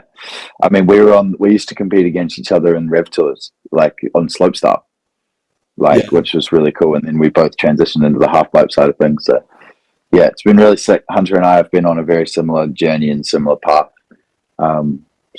He's one of my really close friends. Hell yeah. So dude, first Olympics as a 16-year-old. Like how was that going to it? I bet it was surreal. Yeah, that was crazy. I mean, like, other than World Cups, I'd only done a World Cup, and a World Cup to the Olympics is, I'd done like a season of World Cups in the build up qualifying, but going from World Cups to the Olympics is kind of like it's huge up, like, goodness, completely different ballpark. And so, rocking up to my first Olympics being 16, I didn't have any expectations or anything. I just wanted to go and ski as hard as I could, and I don't know, that was such a wild experience, like showing up there and having no expectations to then going and getting on the podium was like what I don't know, it was so surreal. Like everything just lined up perfectly on that day for me to ski the best that I could, and I don't know, it ended up working, and I was in like pure disbelief that had happened. And from there, that was like the first time that New Zealand, that day, Zoe Sadowski-Sinnott, who's a snowboarder from New Zealand, maybe you know who she is, she's absolute gone. Yeah. But that day she got third in big air, like 2 hours before me. And that was the first medal in New Zealand Winter Olympics history in like 26 years. And then really? 2 hours later, I got my medal. And so it was like this, holy, we've broken the drought of Winter Olympic medals. And then was also like the youngest ever Olympic medal in summer or winter in New Zealand. Like, Nice. and so we got thrown into this crazy media storm. Like it was two 16-year-olds finished the event, got thrown on the plane back to New Zealand, and we just toured around New Zealand doing like talks and radio interviews and TV interviews, and for like 3 or 4 days, and we'd do parades through towns. Like it was nuts. And being 16, like being thrown into that world, like not really having any prior experience, was pretty rough. Like, to be honest, it was pretty. I don't know. Definitely had some longer impact on. I don't know, certain anxieties and stuff like that. But that was just a weird experience. Yeah, Yeah. I don't know. There's kind of no other way to describe that. It was like this unexpected thing happened, and then yeah, led to that. Yeah, that's the thing. Like, I try to put myself in your shoes. And I mean, as a 16-year-old, I was like some dickhead in high school, smoking weed, just going to class, minding my own Mm, business, like completely off the radar. And then you're there probably like making Kiwi history, like mm. going to all these parades, doing all these things. Like, what were some of the kind of lasting impacts that you think that had on you, or even Zoe, like years out, like a year or two out? Man, I don't know. I reckon that gave me a lot of social anxiety in terms of like worrying a lot about what people think of you, and like I don't know, man, like being pre-adolescent thrown into that, and you don't, like, Right. damn, that left me with some crazy anxiety and like some, yeah, a lot of constantly worrying about what people thought of me, and like, yeah, I don't know, not something that taught me a lot through that period, and yeah, I don't know, was yeah, pretty crazy. It was. I'm glad I went through it, but also at the same time, it was like really hectic. Yeah, 'cause like at that point, are you a celebrity in New Zealand? Like, was it that level? I wouldn't say that. Nah, Or I at don't least know. for that week, right? Like, you were probably all over. Yeah, yeah. I mean, oh yeah, it was crazy. It was like, yeah, people coming up to you in the street asking for photos, and like, yeah, it was like, whoa. And that kind of continued for the next year or so. Um, so yeah, it was crazy to see that reaction from New Zealand, and really cool, to be honest. But had some long lasting impact. Damn, yeah, that's crazy, dude. I mean, I've heard so many stories about the Olympics and like how whether you medal there or you don't, just how it like gets in your head when you get home, like either in a big way or like in a small way. It's just like such an intense experience, it sounds like. Yeah, they call it the Olympic come down. It's like 6 months after you get hit, and it's like, whoa, like you're living on this crazy endorphin high for 6 months, um, and then you hit like one of the lowest lows. You're like, oh my goodness, and then somehow you rebuild into the you know, next years and next Olympics, and it's just this like, I don't know, it's kind of a vicious cycle in a way. It's Yeah. like, yeah, pretty heavy. Yeah, I guess that's a good point. Also, like the building into it. I mean, it's funny when I started watching skiing, like X Games was where it was at, right? And number two was Dew Yeah, Tour. yeah. And call me crazy, but I feel that's probably shifted in a lot. No, I reckon it's X Games then Olympics now. Yeah, still. Like, yeah, yeah. And the skiers in like the skier in me is like X Games. X Games is that peak, and then it's the Olympics, I would say. But in the public eye, it's very much the Olympic is, you know, yeah, Yeah, I would hope so. But I have spoken to like a lot of kids who are just like, I want to go to the Olympics and that's my thing. mm, And I have a second passport from whatever obscure country that doesn't have skiing, and I can kind of spin up a ski team there if I get enough points through this, and that. Like, there's this yeah, whole like plan to get to the Olympics because it's, I guess, probably more achievable than X Games, right? Like X Games, you need that invite or you're not going. There's no other way X that, Games is this right? exclusive. Yeah, you have to prove yourself before you get the chance to go. Exactly. Yeah. Whereas, I mean, didn't that one girl go to the Olympics for pipe without knowing how to? Oh, Like, what was that? yeah, that was so bad. That was so bad, and it shone such a bad light on skiing. Um, Do you remember when that but happened? also at the same time, it's kind of funny that she just did that and nobody noticed. Like, yeah, I don't know. I'm in like two minds about that. I'm like, I see the non-skier side in it and the humor in it, and I'm like, fuck, that is so funny. But then I'm also like, what the fuck? Like, how could you do that? How could you put a tarnish on our sport like that? Like, come on. Like, yeah, Yeah, I don't know. I thought it was kind of funny that someone could actually out scheme like such a structure like that. It felt like a nice yeah, fuck you to the man, kind of. yeah, It did yeah, yeah, like, but I think it had a really bad look on women's skiing afterwards. Like there was a lot yeah. of shit on that, which was Because not cool at all. yeah, yeah, it was fucked. It was so bad. Yeah, I don't know. I know so many chicks that work their ass off, like Exactly. so hard, and just to be like, I don't know, to have someone like that that kind of just, yeah, cheats the system and yeah, it's not on. No, it's not cool. That was the first one, right? That was 2014. No, that was 2018. That Oh, was that the was Olympics. 2018. That was the first pipe one, right? Yeah. 2018. No, no, no. 2014 was first pipe. David Wise won that one. Yeah. But yeah, so 20. Yeah. It was It Big was Air that just came later. That was it. yeah, it was Big Air. I think that came in 2018. Yeah. Mhm. So that's 2018. So you were there. Mm. Yeah, I was there. Yeah. Was there like word It on was, the street from the event?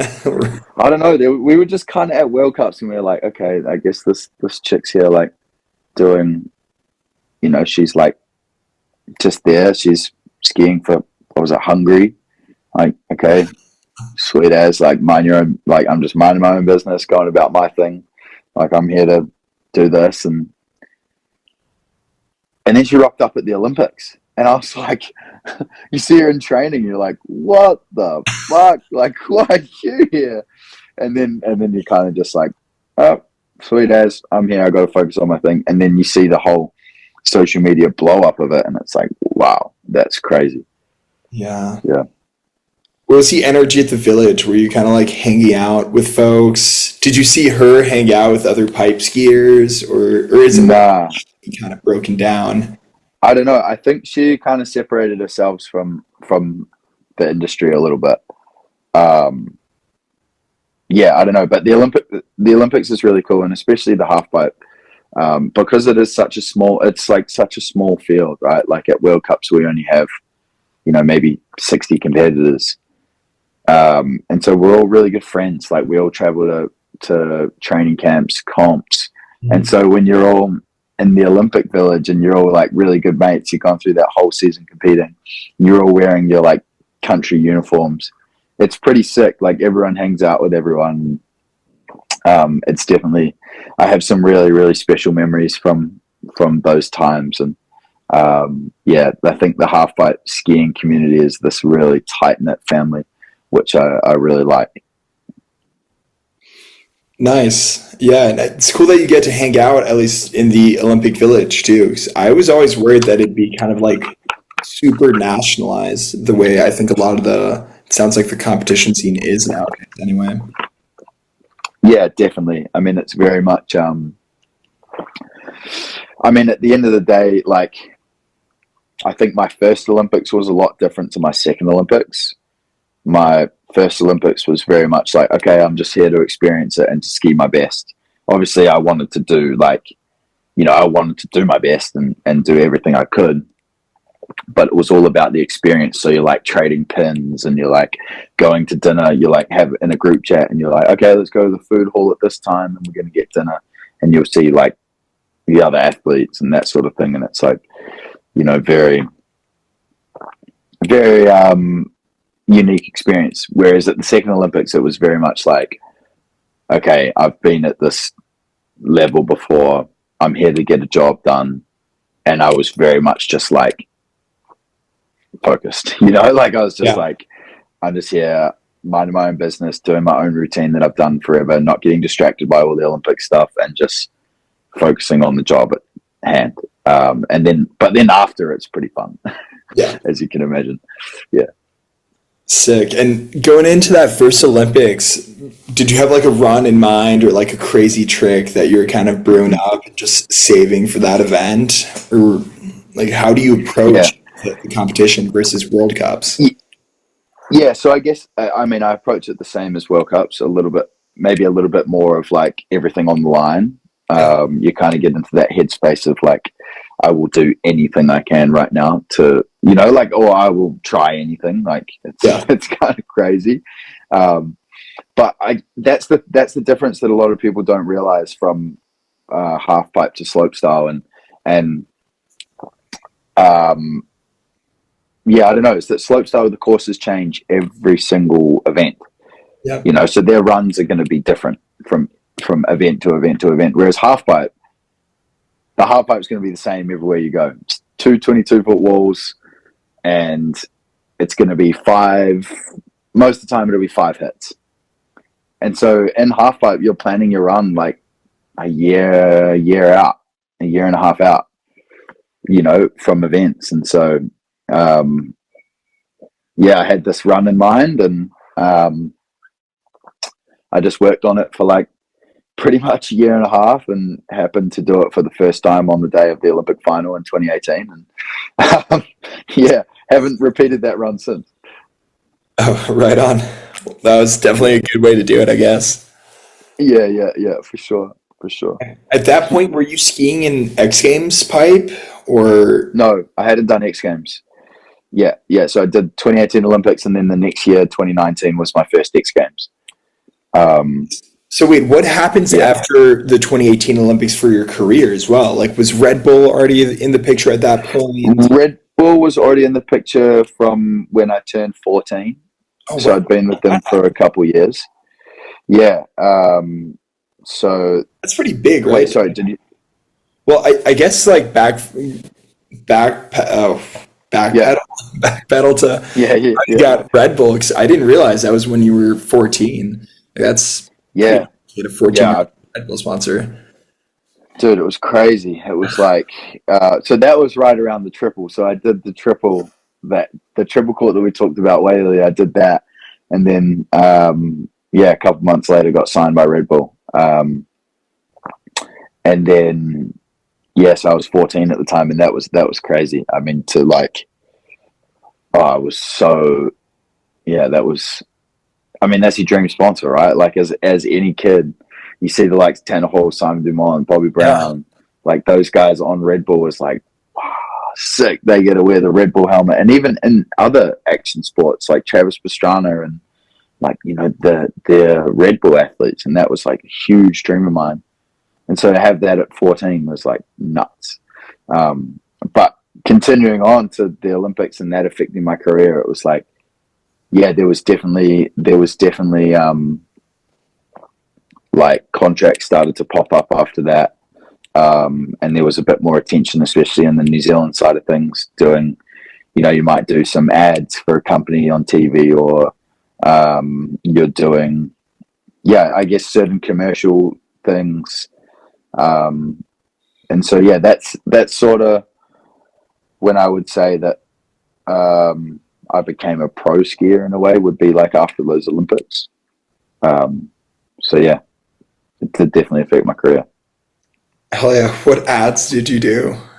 Are they online? Oh, I don't know if they'll still be online. But I was on like, I mean, I was on like a Nutrigrain, like a cereal box. Um, then there was like a couple billboards floating up around town, around the cities, like just random stuff, like really random stuff. Um, yeah, it kind of opened up that door to the outer industry commercial space. That's sick. Like, how does that even happen? Do you have an agent that Yeah, someone gets in touch with pretty much? Like, what's the behind the scenes of kind of, I yeah. guess, So I have looking? an agent. Yeah. Yeah, so I actually have two agents. I have one an industry agent, Raf Regazzoni. He's like Bug Visionaries, like is this his agency, and that's like He was longtime manager of Dolo, Casabon. Like now he's Tom, Eddie, Mate, Max Palm, like a bunch. He's like really, really prominent figure in the ski agency side of thing. And so he manages like all my ski contracts and everything, and like pretty much everything that involves skiing. But then I also have someone in New Zealand that is more managing my like commercial New Zealand side of things. So the stuff that isn't ski industry orientated at all, it's just New Zealand stuff. So it's I mean that's like, so I'm so thankful for those guys, because like I can't put a price on myself or anything. Like I can't do that. So I'm really, really lucky to have those guys in my corner, and their knowledge and expertise in their field is like so. I'm so incredibly grateful for that. Yeah. Yeah, it's funny with agency. Like I've spoken to a few folks about it, and some skiers, you probably know a few, like self-represent and don't want agents. And I don't know where to start on like putting a price on skiing. You know, I feel that's like such a difficult challenge to pick up, especially outside of ski industry or even within. I mean, there's some things that aren't even precedent on. You're probably the first free skier on Nutrigrain, right? Like, yeah, I don't know, maybe. I have no idea. But yeah, it's like, I don't know. There's that weird stuff, and I feel like as a skier, I just want to go and focus on skiing and like trying to express myself and like ski, and focus on my job, and that's to ski, and that's why I have people like agents that really help me. They can focus on that side of things, and I find that really, really valuable. yeah, no, I bet. I mean, it's the same in like a lot of other industries too. Like DJing, for example, if you have an agent or someone like dealing with promoters, like that saves you so much time, and you can actually like make music and not have to get bogged down in sending like a million emails and negotiating keeping track of money and like all this stuff that's just super tedious and kind of Yeah, like not for my sure. in the first place. Mm. And okay, so you go from Olympics, blow up, you're getting invited to X Games, got all these deals. What's the journey from there, I guess 2019 into the second Olympics? Because that's a whole whirlwind too, right? Like COVID Yeah, hits. that was another crazy period. Like, I don't know, I that period I think I did the most growing and the most learning, like, that I have done to this day in my life. Like, from that period, going from 16 until like 21 or 20, I guess, like, even if you're not skiing and you're not competing and you're not going to these events, you're learning so much. You know, like just in your life, if you're just a normal person from the age of 16 to 20, you're learning so much. So that, combined with everything that I was learning in the ski world and traveling and stuff like this, was insane. But going from Olympics then into X Games, and then being consistently in the World Cup tour, and starting to hit more consistent podiums.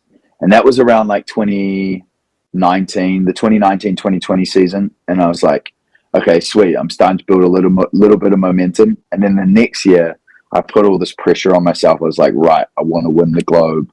I want to win everything that I can. And I had like the worst season. Like, I had such a bad season, and I put like all that pressure on myself, and that really taught me that it's like don't worry about the pressure. Like, do not worry about that side of things. Just go out there and ski how you want to ski, and enjoy it as much as you can, and focus on what you can control and what you want to do, and things will work out. And then that taught me that mindset in that 2019-2020 season, and then went into 2020-21 and had, like, I don't know, everything just the spring of 2019, I learnt I did the first 16 in the pipe. Yeah. Um, Sick. yeah, and then 6 months later did the first. Oh, and then did the right 16. And so I had back-to-back 16s. And throughout the COVID year, no one came down to New Zealand, and because they couldn't, because our borders were shut. And so we had a half pipe there and an airbag set up for the whole season, and it was just this like completely private training facility, which was pretty funny because I learned this right 16 and rocked up to X Games of 2020-21, rocked up to Copper the week before and did the right 16, and everyone was like, whoa, like we knew he had one, but we had no idea that he had the other one. And so it was like this crazy I don't know, thing that happened. And then that season I had the best season. It was like from there it just worked, everything clicked. I was competing well and I was skiing well, and got X Games gold that year. Yeah. Won my first World Cup, won World Champs. It was just like everything worked. And then it just kept building, and then it went into the next season, and again defended the X Games gold, and then I guess another World Cup win and some other podiums in there as well, and it just like clicked. Everything just clicked, and I guess the downside to that was that it built up all this pressure on me.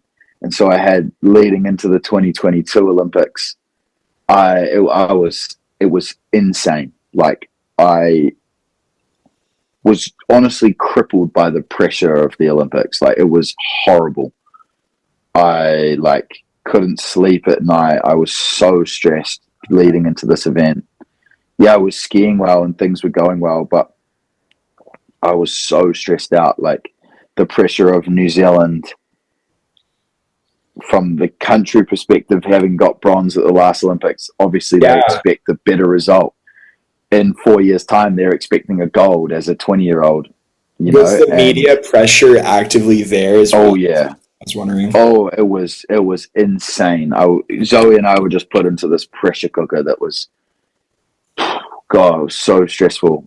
I hate that they do that. Like, no. Yeah. I mean, at the end of the day, they're trying to sell stuff and they're trying to create stories and stuff like that. But right. I mean, it doesn't make for the nicest experience, but I guess that's what it comes with. And, I learned to deal with that stuff and got through that period somehow.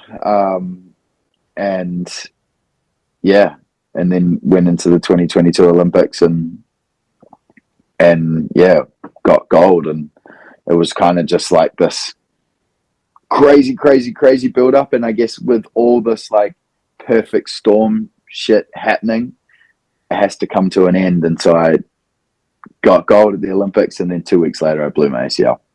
And it was sweet. Let's get into all that. There's a lot to unpack there. So, I mean, you're on a tear, right? I guess you kind of build up on all the success with your both way 16s. I'm assuming that was like a huge factor in just like getting on that tear in the first place. I think it took probably people a while to catch up to you, right? Was it maybe Ferreira who was like first to get there on the both way? Yeah. Ferreira was the first one to start doing them in competition, and that was the season. Yeah. So all super sick. And then you show up to the Olympics. Like, what happened there? You mentioned you're in the zone. You have a big media storm. Were you the one who crashed really bad in the Olympics, or was it your brother? You're like a bad pipe year for the Olympics. I forget if that was the first one or the second one. Yeah, there's always crashes. Like, there's always such bad crashes at halfpipe events. I mean, I did land on my head at the Olympics. Like, that did happen. Maybe that was a bad crash. I don't know. Yeah, there was a lot. It was just kind of like everyone around that time is so on edge and is skiing so at the pinnacle of their ability that oftentimes that balance does get overthrown and there are like really bad crashes. Mhm. And there's certain, people might do certain things that maybe they shouldn't, but they do it because they feel that Olympic pressure and they feel that like that comp, right, now's the time, I'm going to do anything it takes, and they get injured, or they crash and return. So yeah, you are sort of on that edge of the sword in a way. Yeah. No, I can only imagine the pressure. And like, what if the conditions aren't good too, right? Like, I feel like wind is probably not good in a half pipe or, Nah, dude, it was gnarly conditions. It was like yeah. negative, I don't know, like negative 20 Celsius and yeah, like maybe 40 kilometer hour winds. And I think that day, like I knew coming into that Olympics that people were going to have back-to-back 16s in their runs. Hmm. And I think everything just played out on that day with the conditions. And because I'd been doing those both way 16s for, a season and a half or 2 seasons prior, or season and a half prior, sorry, I had that little bit more experience in those tricks that kind of led me to be able to do them on that day. Um, yeah, and that was, I think, like, I don't know, so lucky. Like, Yeah. yeah, it just worked. It just worked. Yeah. It was so sick to see them come through because like everyone else seemed to be super struggling with their runs and you really like pulled yours together in like a sick way. Yeah, thanks, man. Thanks. It was definitely a series of events that just worked out. Yeah, I can imagine. And like, you mentioned your headspace just like wasn't good at the Olympics. Like, how did this time in the Olympic Village kind of compare to the last? You mentioned already, you're kind of like on a mission. How did that reflect in how you're going about your day to day over the whatever, like 3 or 4 weeks that you're there?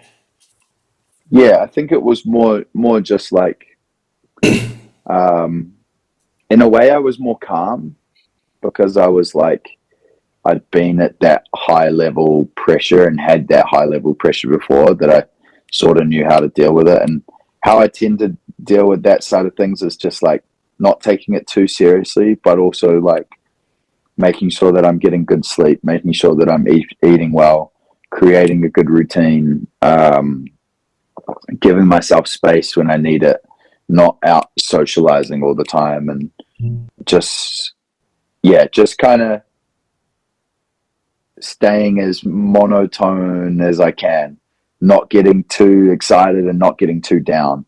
Just like trying to limit that and stay in that middle ground, of emotions, I guess.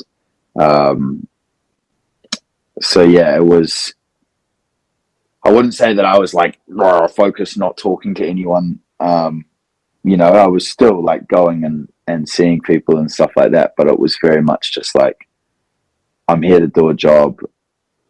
Let's get the job done so I can go to Innsbruck and film with my friends. You know what I mean? It's like, yeah, I Yeah, just want to get this over. Yeah, right on. yeah, And where's your brother in all this, by the way? Like the first and second Olympics, who's there, right?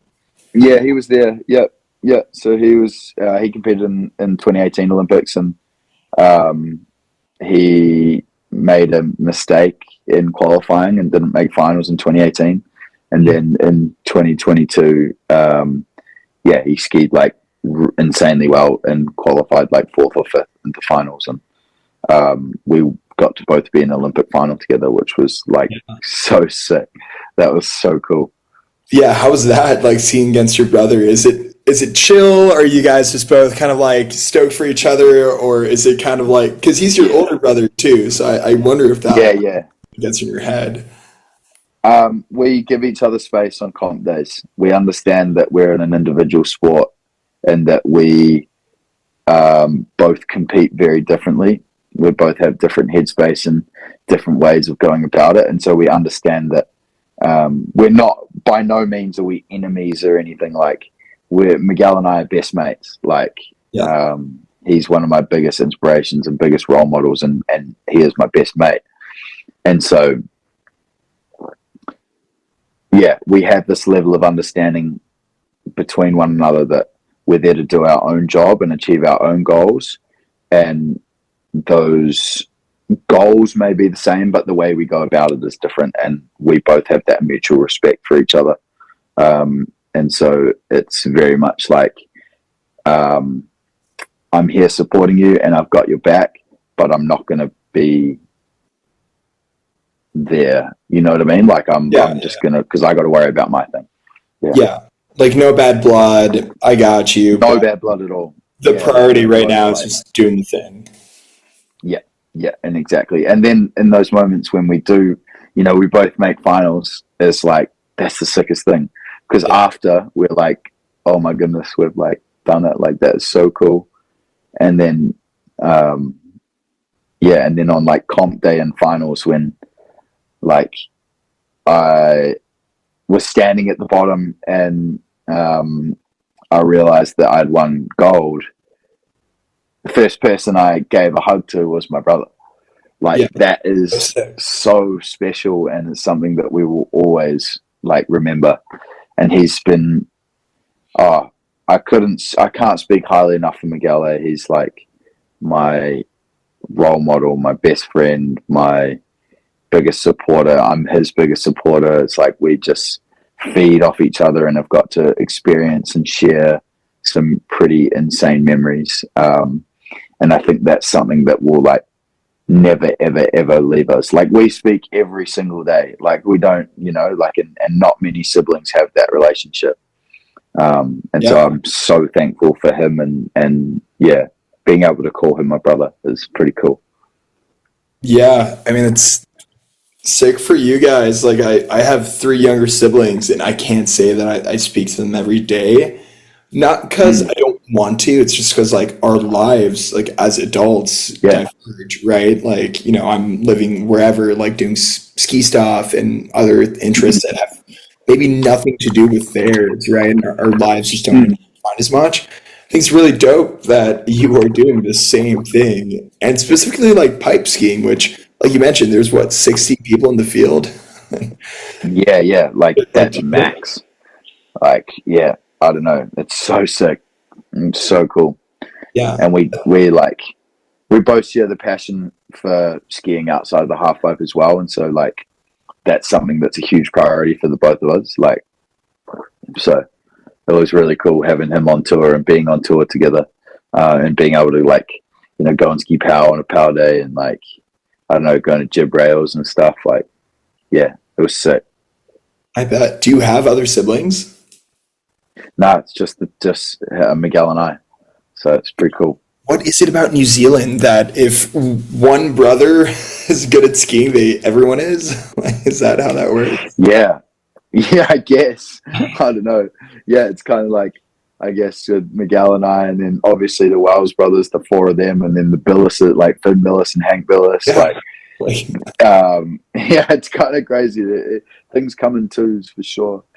Or in siblings, Or groups of guys.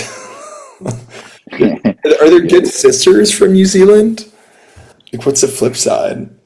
Like, who are the big girl riders from New Zealand? The big girl riders at the moment. Yeah, I would say Ruby Andrews is killing it on the ski side of things. Then Margot Hackett. She's no longer competing or skiing anymore, but she was an absolute ripper. Then back in the day, we had Janina Kuzma, who did like free ride, and then in the half pipe side of things as well, she won the Globe in half pipe. Jess Hodder, who won the free ride world tour. Yep. And then we've got like some really, really good up and coming girls. That will definitely be ones to keep an eye on in the park scene and in the big mountain scene as well. There's a good base of skiing in New Zealand. Nice. Yeah, no sisters though. No sisters. Not that I could just be completely blanking right now. Like I don't really know.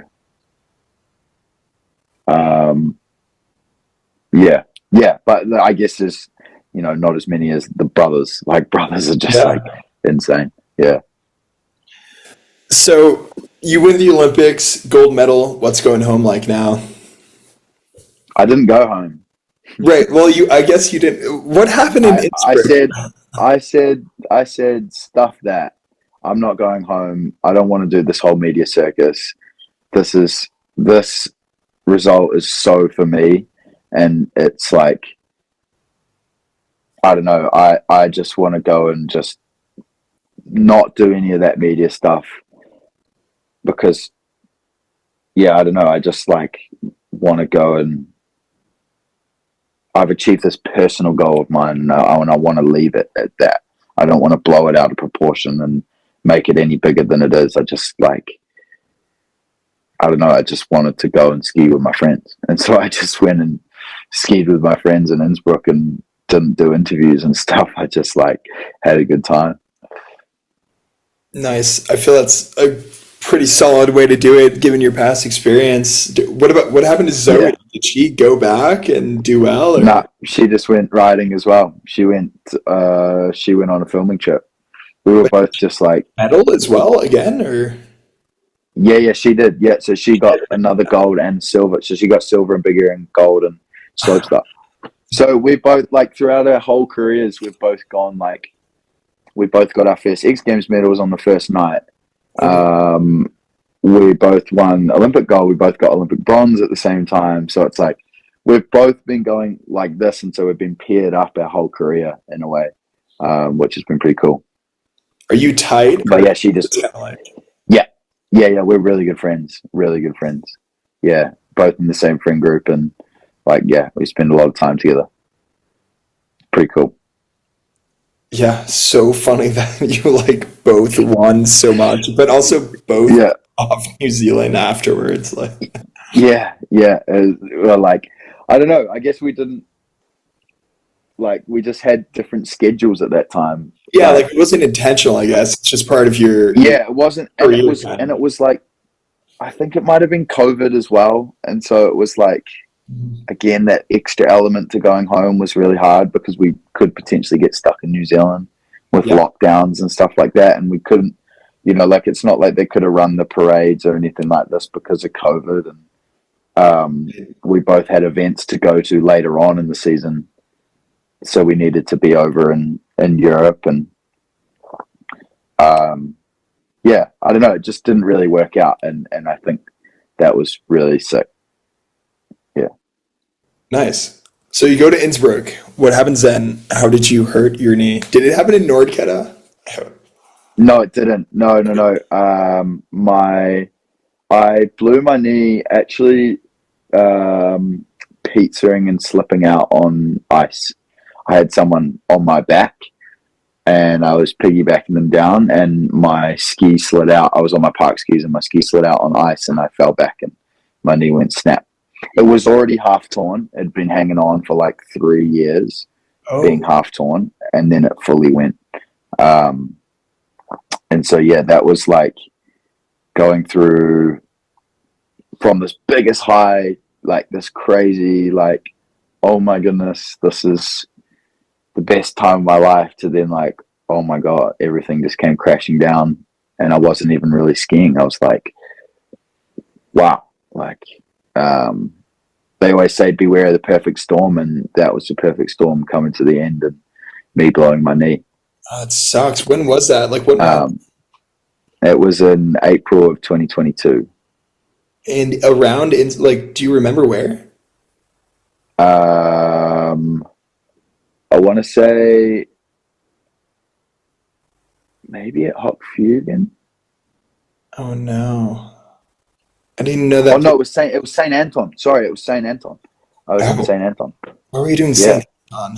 It's not even on the we maps. got invited to go and ski the park there for a day, and yeah, we just went and skied as a crew. I didn't even know they had a park, honestly. Yeah, they have quite a sick park that's like by a rope tow, and it has like two good jumps and some rails and stuff. It's really fun. Yeah, definitely check it out. Do you remember who you had on your back? Nah, I can't remember who exactly I had on my back. Um, yeah, I can't remember. I think it was a local guy um, that we were like hanging out with on the day, and yeah, Yeah. his house was like up on the hill, and then we skied and I was like, oh, I'll piggyback you down so you don't have to walk. And then, yeah, that happened. So That's so blew unfortunate. my knee and went into rehab phase, I guess, of like trying to get that better. And that was like the best. That was like the worst. That was like a low point, like so Yeah, like, low. I had to what's going watch through all my. your head at that point? Were you kind of like, fuck it, I just won the Olympics anyway, like it's fine? Or were you kind of like, oh no, my career is in jeopardy? Like, No, a little bit. I was like, well, I'm so thankful that I just had the best season of my life. yeah. Um, because that definitely helped cushion the blow a little bit of blowing your knee. Um, but yeah, that sucked. It sucked. Yeah. But I was kind of like, all right, it's happened. I can't change it. I just have to live with it, and I just have to deal with it. And I didn't, I guess, because of the Olympics and because of the X Games and those results prior, I was, I guess, I found it easier to just accept the fact that it had happened and to Mhm. be able to move on and look forward. And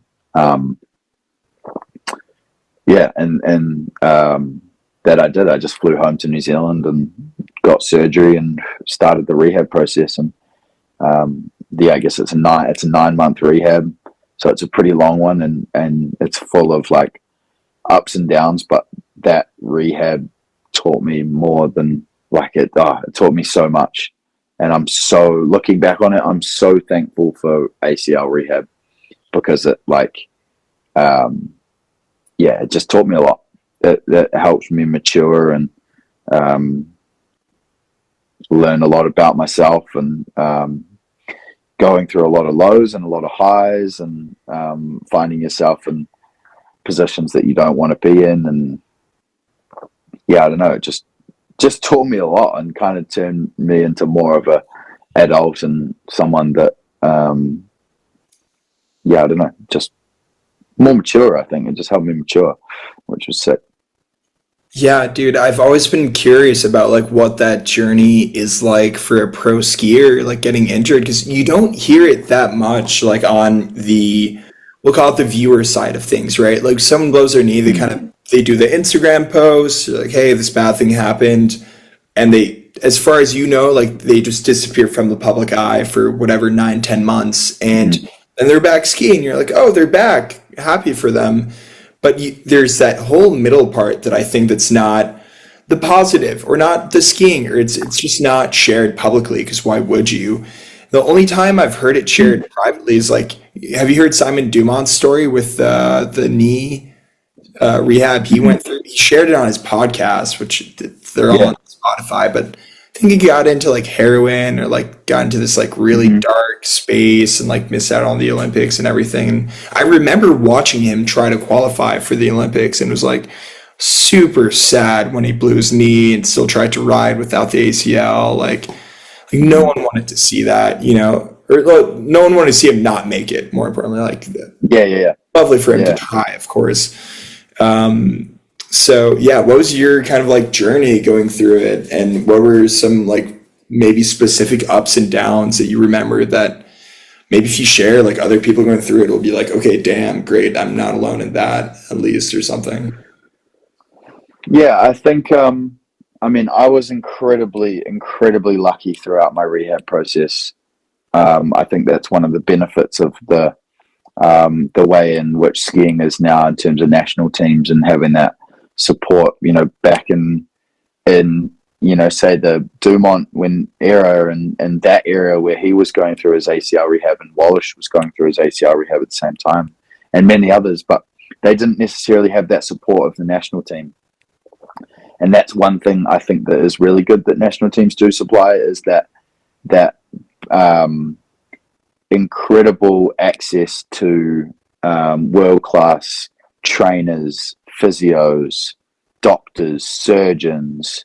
Like that is so helpful, and I think that's I'm so incredibly grateful for that. And the likes of Red Bull, they have two world class rehab facilities with every single rehab machine and gadget and full of world-class doctors and physios. They have two of them. They have one in LA and one in Austria. And you can just go and stay there, and they take care of you. They put you on the right diet. They just pretty much help you rehab and get as strong as you possibly can. And that's mentally and physically. And so I did 2 5-week blocks at those Red Bull centers. And yeah, I don't know. I just kind of worked my ass off, really. I don't know. I just like really, really went for it, and came out the end having done all this gym and all this, I guess, concentrated rehab, that I was actually stronger than what I was before I hurt myself. And I had a deeper understanding of my body and how that worked and how it handled injuries, and was aware of what caused injuries and what prevented injuries, so that it gave me all this knowledge going forward to then utilize and help prevent that from happening in the future. And so, yeah, it was really, really, really lucky to have all that support around me throughout that whole process, and it definitely made it a hell of a lot easier. Dude, that's sick that Red Bull has all that support for you and the national teams do too. I guess that's got to Yeah, be it's like, differential. So I mean, yeah, it's insane. yeah, it's also the world class training. I mean, my girlfriend blew her ACL right when here in Innsbruck. Mm-hmm. It's kind of like, you get your knee done, and that's kumbaya. Like, good luck. Like, hope you find a good physio. You don't have a crew Yeah, out there. Like, there's no. yeah, It's not the same. Like, I can see that being tough to deal with when you're just kind of on an entrepreneurial mode of like carving your own path towards recovery, kind of alone. mm-hmm. Yeah. It's gnarly. It's gnarly when you're definitely left to that solo. But I think that's what's so amazing about Red Bull and the national teams, is that they give you this path that is guided by the world's best professionals in their field, and they, yeah, get you back to where you were, and that's like, so that's invaluable. Like, that is so cool. Yeah, and so forever grateful for that, because that's taught me a lot. Hell yeah. Do you have any like sponsor stress or like other aspects of your ski career that kind of bubbled up over that period that left a changing mark maybe on your career like afterwards, or did you just jump right back into where you left off?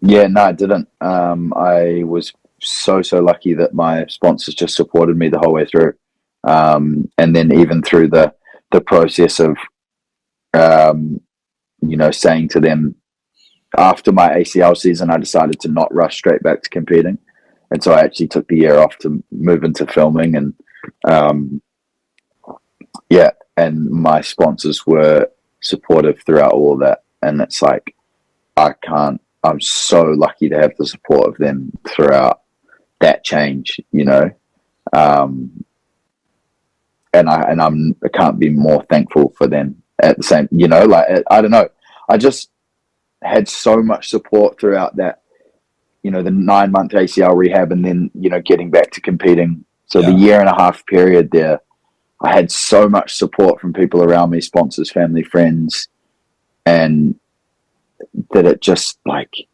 helped me like believe in myself and get through that. Um, yeah, so that was such a, I don't know, crazy period, but it led me to realize that competing wasn't everything, and that I had sort of chased this one goal for so long, and that was winning X Games and winning the Olympics, that I kind of had just had a different goal, like I hadn't, I kind of forgot the other side of skiing because I was so hyper fixated on that one goal, and that was totally fine. It just took that 9 months off to take a step back and be like, oh, okay, actually, this is what I want to do. Yeah. Yeah, right on. Do you get any like cool hobbies while you're rehabbing? Do you get into like Rubik's cubing or anything obscure? Nah. I was just like so busy with gym, like that I was just in the gym. I didn't really have any, no hobbies throughout it, to be honest. I mean, DJing got me through it, which was sick. Yeah, I was gonna say probably Yeah. DJ, right? Yeah, a lot of music was happening around then. Yeah. Nice. Did you get into DJing like during the pandemic, like everyone else, or was it during the ACL? Nah, I got into DJing when I was like 15, Oh, so maybe even younger. before. Right on. Yeah. Ages prior to that, was always into music and the DJing side of things. And New Zealand has a pretty like huge DJ and like drum and bass scene, and so that always like was really cool. And yeah, the DJing side of things, I had a lot of friends that were really into house music and yeah, kind of really into the boiler rooms, but like 10 years ago when they were still really legit, and that really like they are still legit, sorry, but like that really inspired me seeing how into that they were. And yeah, I don't know, the DJing was always there. That's sick. I had no idea it went that far back. Like, what is the music scene in New Zealand like? I don't think I've heard of any big artists coming. Like Australia is kind of on the map to a degree, but like New Zealand, Yeah, I guess um, New Zealand is a sick music scene. Like it's very small, but we have some like heavy hitters that are world class. They maybe just haven't got the exposure because they're from New Zealand. But say if you were to take those DJs and put them into somewhere like London or anywhere in Europe, they would be, so sick. Um, but yeah, the music scene in New Zealand is awesome. It's like full of a lot of drum and bass influence.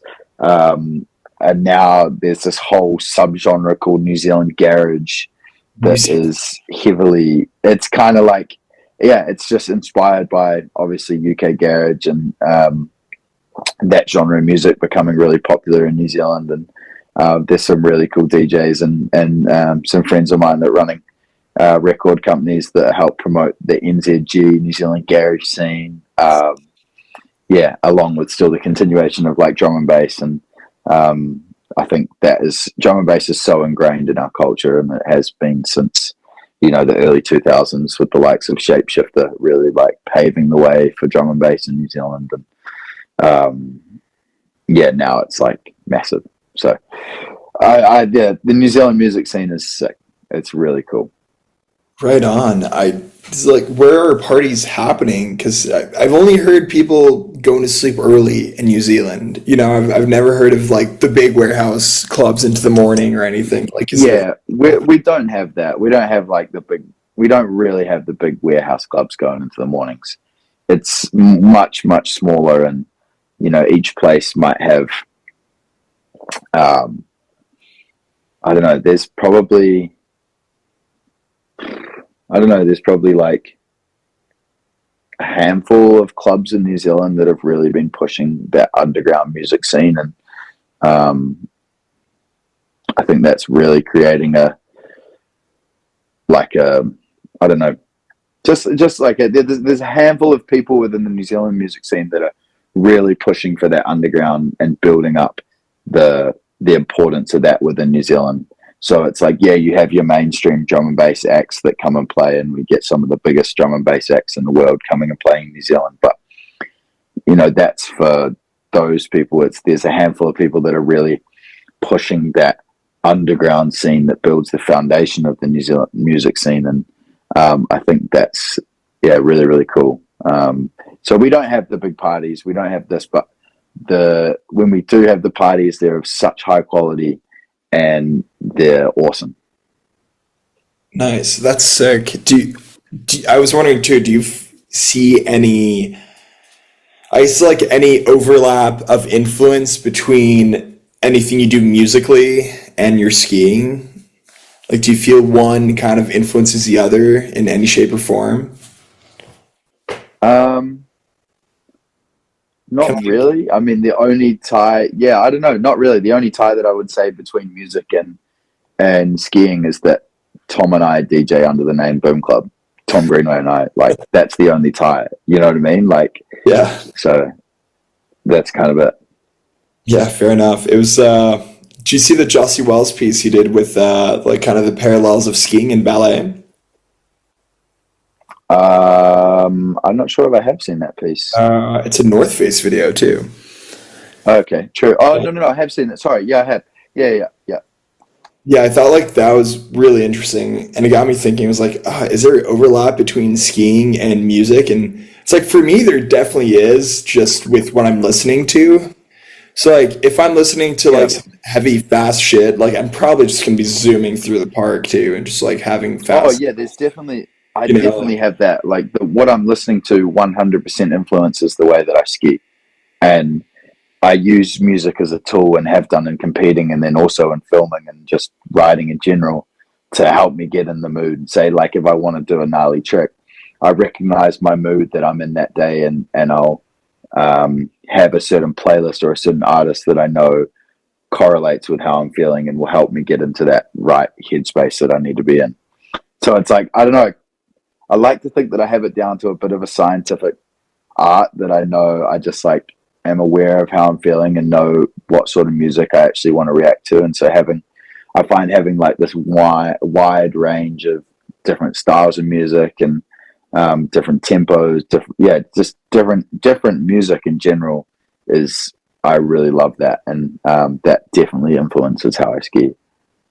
yeah, totally agree. I think music and the different types of songs that you could use are tools at the end of the day, right? So if you're a DJ, you're Mm-hmm. building a DJ set. Those are different tools. You're bringing someone on a musical journey, like through ups and downs, like whatever it is you want to express through however much time you have behind the decks. And then if you're skiing, you're now using those tools to like hype yourself up for a trick, right? Or just like get in a really like mellow mind state or like Mm-hmm. connect with nature and like have like a really nice like free ride line. And I think like another big connecting element, come to think of it, is probably editing, right? Like to tie it back to your video that we talked about earlier, like one of the other things I noticed is like the vibe and just the editing, like from the very first shots of like all the B-roll and everything was really sick. Like I think it set the frame for what to expect from the video going into it. And there's just like very natural flow and everything from like the shots to like the music to the editing. Like you guys did a great job, both you and Miguel. It was really sick to see. Thanks, boss. And it's that's where I think I'd probably see like the biggest overlap maybe with DJing, right? It's how are you using those tools like content, every clip, like you can display it in every which way, but when you tie it together to like create a journey that people are going through, like what is the style that you want to put forward and kind of how you'd express that. Yeah. Yeah, I think someone that's done that on the snowboard side of things is Ethan Morgan. Like, shout out to Ethan Morgan. I haven't seen his latest project, but I've heard that, and he was telling me about it. How it's a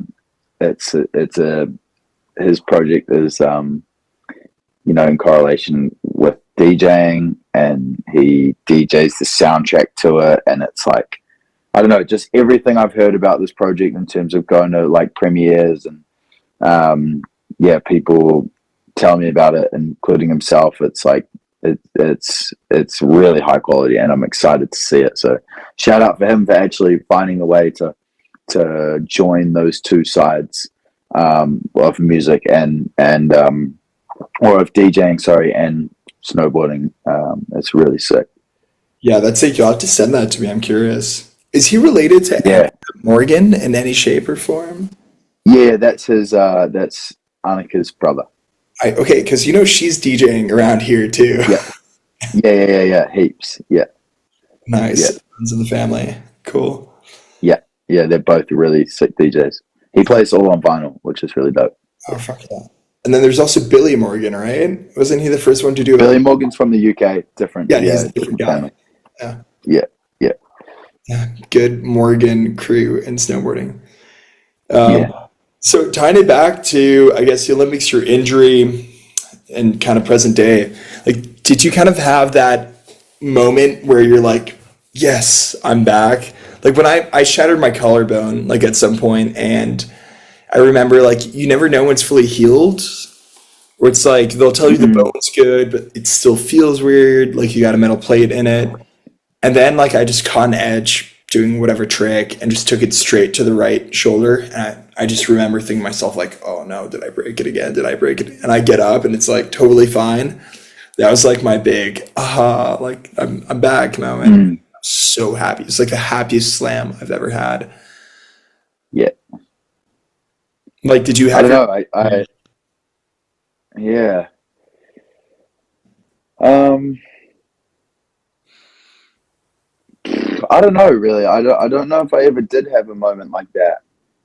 Um, I mean, yeah, like going throughout the process of rehab, I did a return to snow, which is you build up volume in terms of riding. So you'll do like 3 laps one day, then 5 laps the next day, sort of thing. And you'll interesting? slowly work your way up into the park. And so, like, when I did um, the park stuff, like, that's really when I felt like, I guess, when I was back. But in terms of when I properly had that back feeling was in January of this year at X Games. So I'd taken the year off, blew my knee after the Olympics, took the year off to film a video part, didn't compete at all, and Mhm. then came back with the intention of, with the hope and intention of getting back to where I was and competing. And this year at X Games, or when I came back into skiing, I had the focus into halfpipe skiing. I had the goal of trying to come back and be a different skier than I was when in 2022.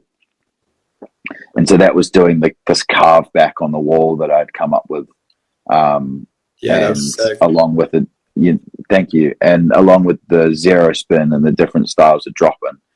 And that moment when I rocked up to X Games and I did that run and I got second, I was like, I'm back. Nothing else Yeah. matters. You know what I mean? Like I could die tomorrow and I would be happy because I went through this full journey and this full circle and I'm back to where I was and I achieved that and went through that and stuck with it and it worked. So that was that moment for me, I think. A little bit more delayed, but it did come. Sick, dude. Mad props for that. I think anyone who was watching pipe skiing was so stoked for you at that point, especially with like how your Thanks. run Thanks, went, like man. coming back from the injury and everything. Super. I would Yeah, hope thank you. inspiring for people to see because it's not easy, right? Like a lot of people don't come back. Um, Yeah, for sure. For sure. A lot of people don't. And I think, well, it's so hard. It's so hard. And it was even still hard for me after that.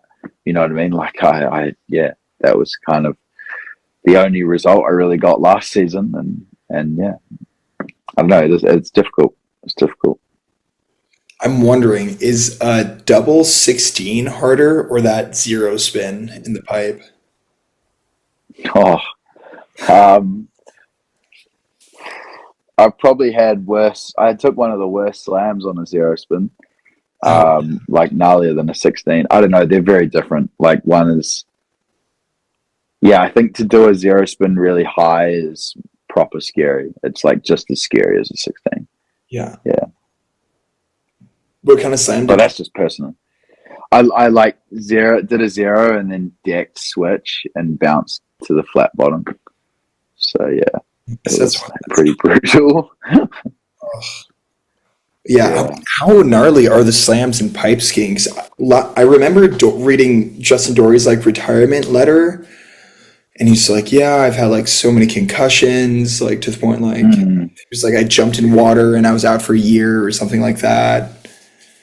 Yeah, they're pretty hectic if things do go wrong. I've been very lucky that I haven't had heaps of super bad slams. Like I've had only, like touch wood, only one head knock, no big ligaments or anything like that. I've always very much tried to be as calculated as possible. Like I guess compared someone like him back in the day, the airbags weren't as common, Oh, and like respect to those guys, because they were doing some crazy stuff without airbags and not really knowing if it was going to work. And I guess I just really utilized airbags. I thought, why not? This is a tool that I have in front of me and I have access to, so why not just utilize that? And so that really just helped me limit the risk of trying stuff, which I know is like, oh, maybe it's not as cool or it's maybe not as that, but it's like, I don't know, I had access to it and my competitors were using it, and so I'm going to use it, and I'm just going to make sure that I, still keep my core focus and my core why I'm doing it, but just use this tool to help me limit those big injuries. Yeah, I mean, rightfully so. Like, that's the name of the game nowadays, anyway, right? Like, who's gonna do a Yeah, Switch 21 like first try on snow without getting that dialed on an airbag? Like, I don't think it's yeah. I mean, possible. yeah. I think maybe like I think in that case though, I think Alex did when Ahol did that To be 21 fair, he X. I did. think he hadn't done it on an I don't. airbag, I don't but think I he had think actually. but but I, but I think what airbags do is they allow you to build a foundation. So they allow you to like figure out how your body moves through spins, like your Yeah. body moves differently on a dub 10 than it does to a dub 14 because of the wrap in the middle sort of thing, and like how your body moves through the wrap, or um, I don't know. I think it's really, really good tool for working out that sort of stuff. Yeah, I think it's kind of crazy when it's like, I don't know, people can't really do a nice looking 180, but they go and do like trip 18. It's like, whoa. But I think they're Yeah, really good. that's the Yeah, downside. That and the whole like no poles thing is kind of yeah. I can't really say anything about the no poles thing. I think, and at the first Olympics, I competed with no poles, so I'm not gonna. I can't really have an oh, did opinion on you? that. Was that like a Yeah, yeah. strategically like it was kind It of was close just, to yeah. airbag I don't riding? know. No, it was just because I struggled to grab, and I use didn't use poles, and then after I've like really good friends with Peter Olenek, who was a coach and obviously ex pro skier, who was incredible, and he gave me so much shit for skiing with no poles. He was like, "You loser! Like, why you have no poles?" Like in a friendly way. Yeah.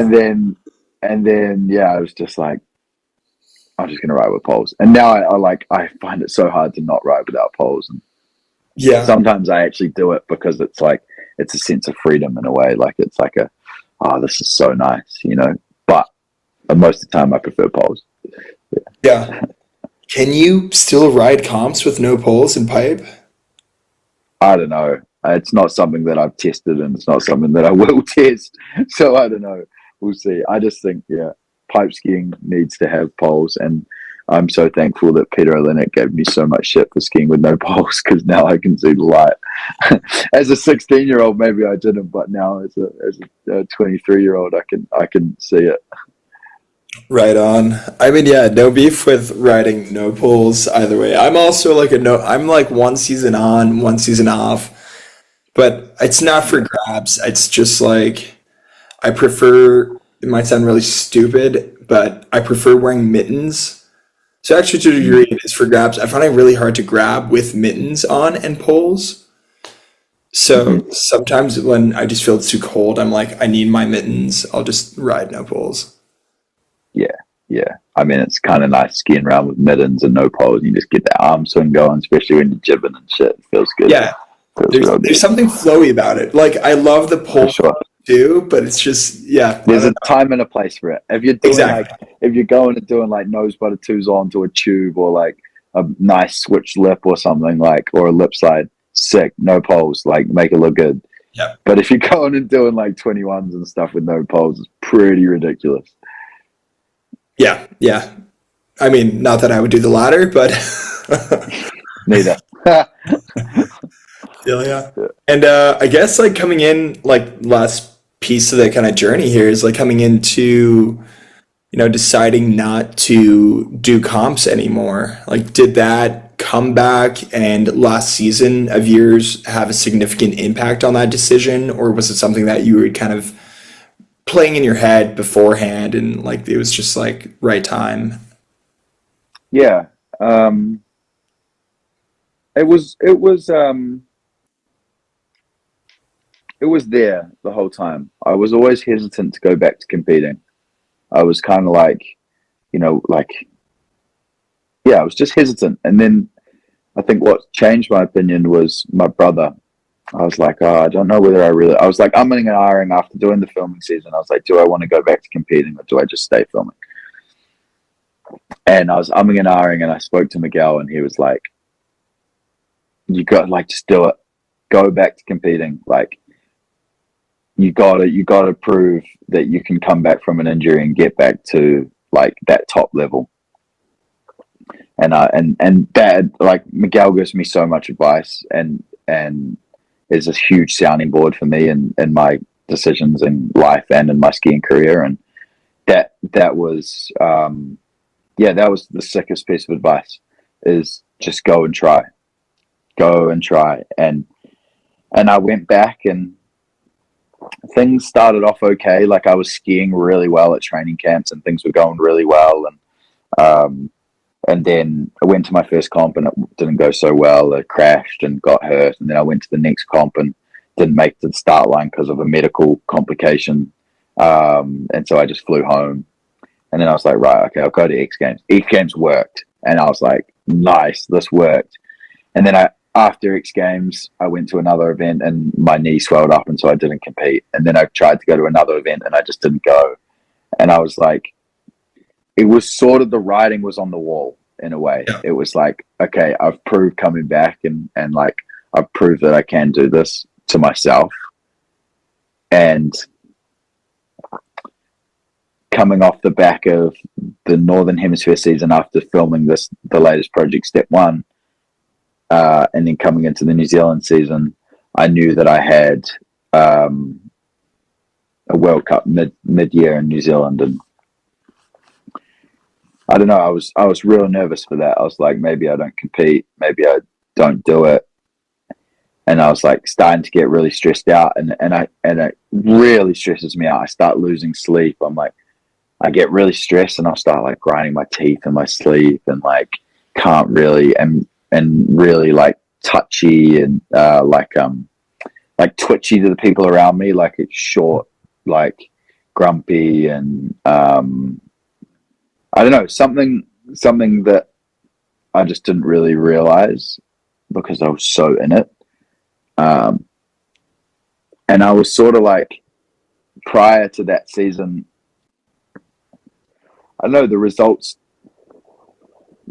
didn't really give me like the same satisfaction that they did, say, prior to 2022 Olympics. They were amazing and they were awesome, but they were kind of like, I wasn't getting that same satisfaction out of learning a new trick or getting the results. So coming into the August World Cup, I was like,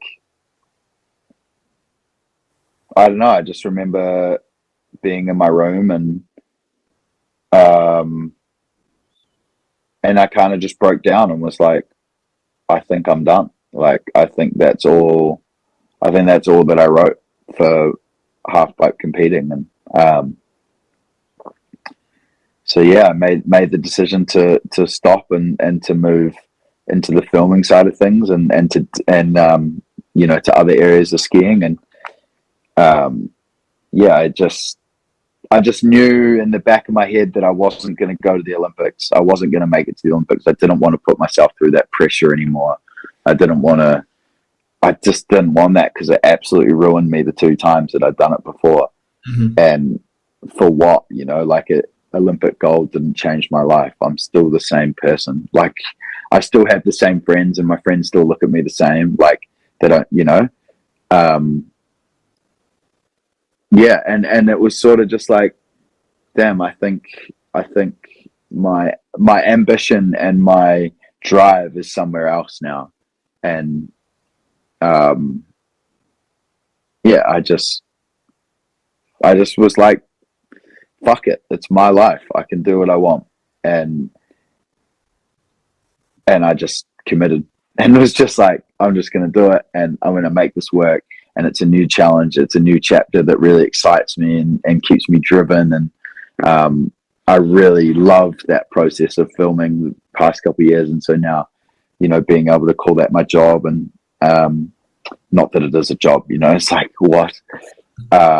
And my sponsors have been incredibly supportive. Like, shout out to them. They've backed me the whole way through this whole journey. And now we're in this new chapter that I see is so exciting, and is really, really gets me out of bed in the morning and motivates me. And so, I guess I can only say a massive thank you to like those guys and the sponsors that support me, and my friends and family around me, and like helping me go through that transition, because it is a gnarly one. But I just, really, really driven to make it work and to do my best. Hell yeah, dude. Beautifully said.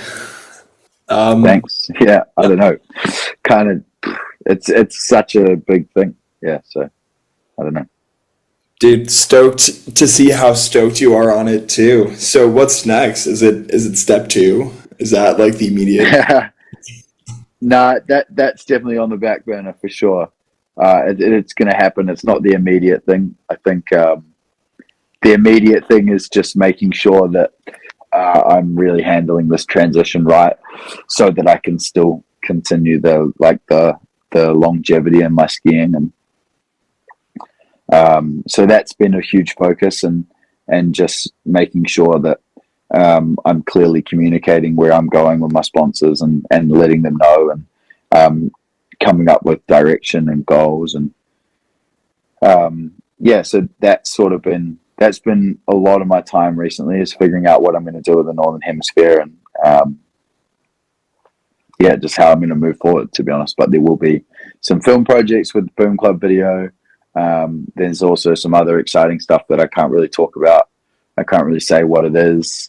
And then, expect some, I don't know, I just want to drop some sick clips. So I just want to go and ski as hard as I can, and that's it. Hell yeah, right on, dude. Are we seeing you in Innsbruck this season anytime soon, or? Yeah, I'll be in Innsbruck. Yeah, I'll be in Innsbruck for a bit, hoping to make it to Chamonix, maybe in the US as well, and then Japan. So kind of hitting all the spots this season, which is really sick. I'm really forever grateful for that opportunity. Dude, hell yeah, sounds sick. I mean, man, I don't know how long we've been talking, probably for a while, but seems like almost 2.5 hours. Yeah.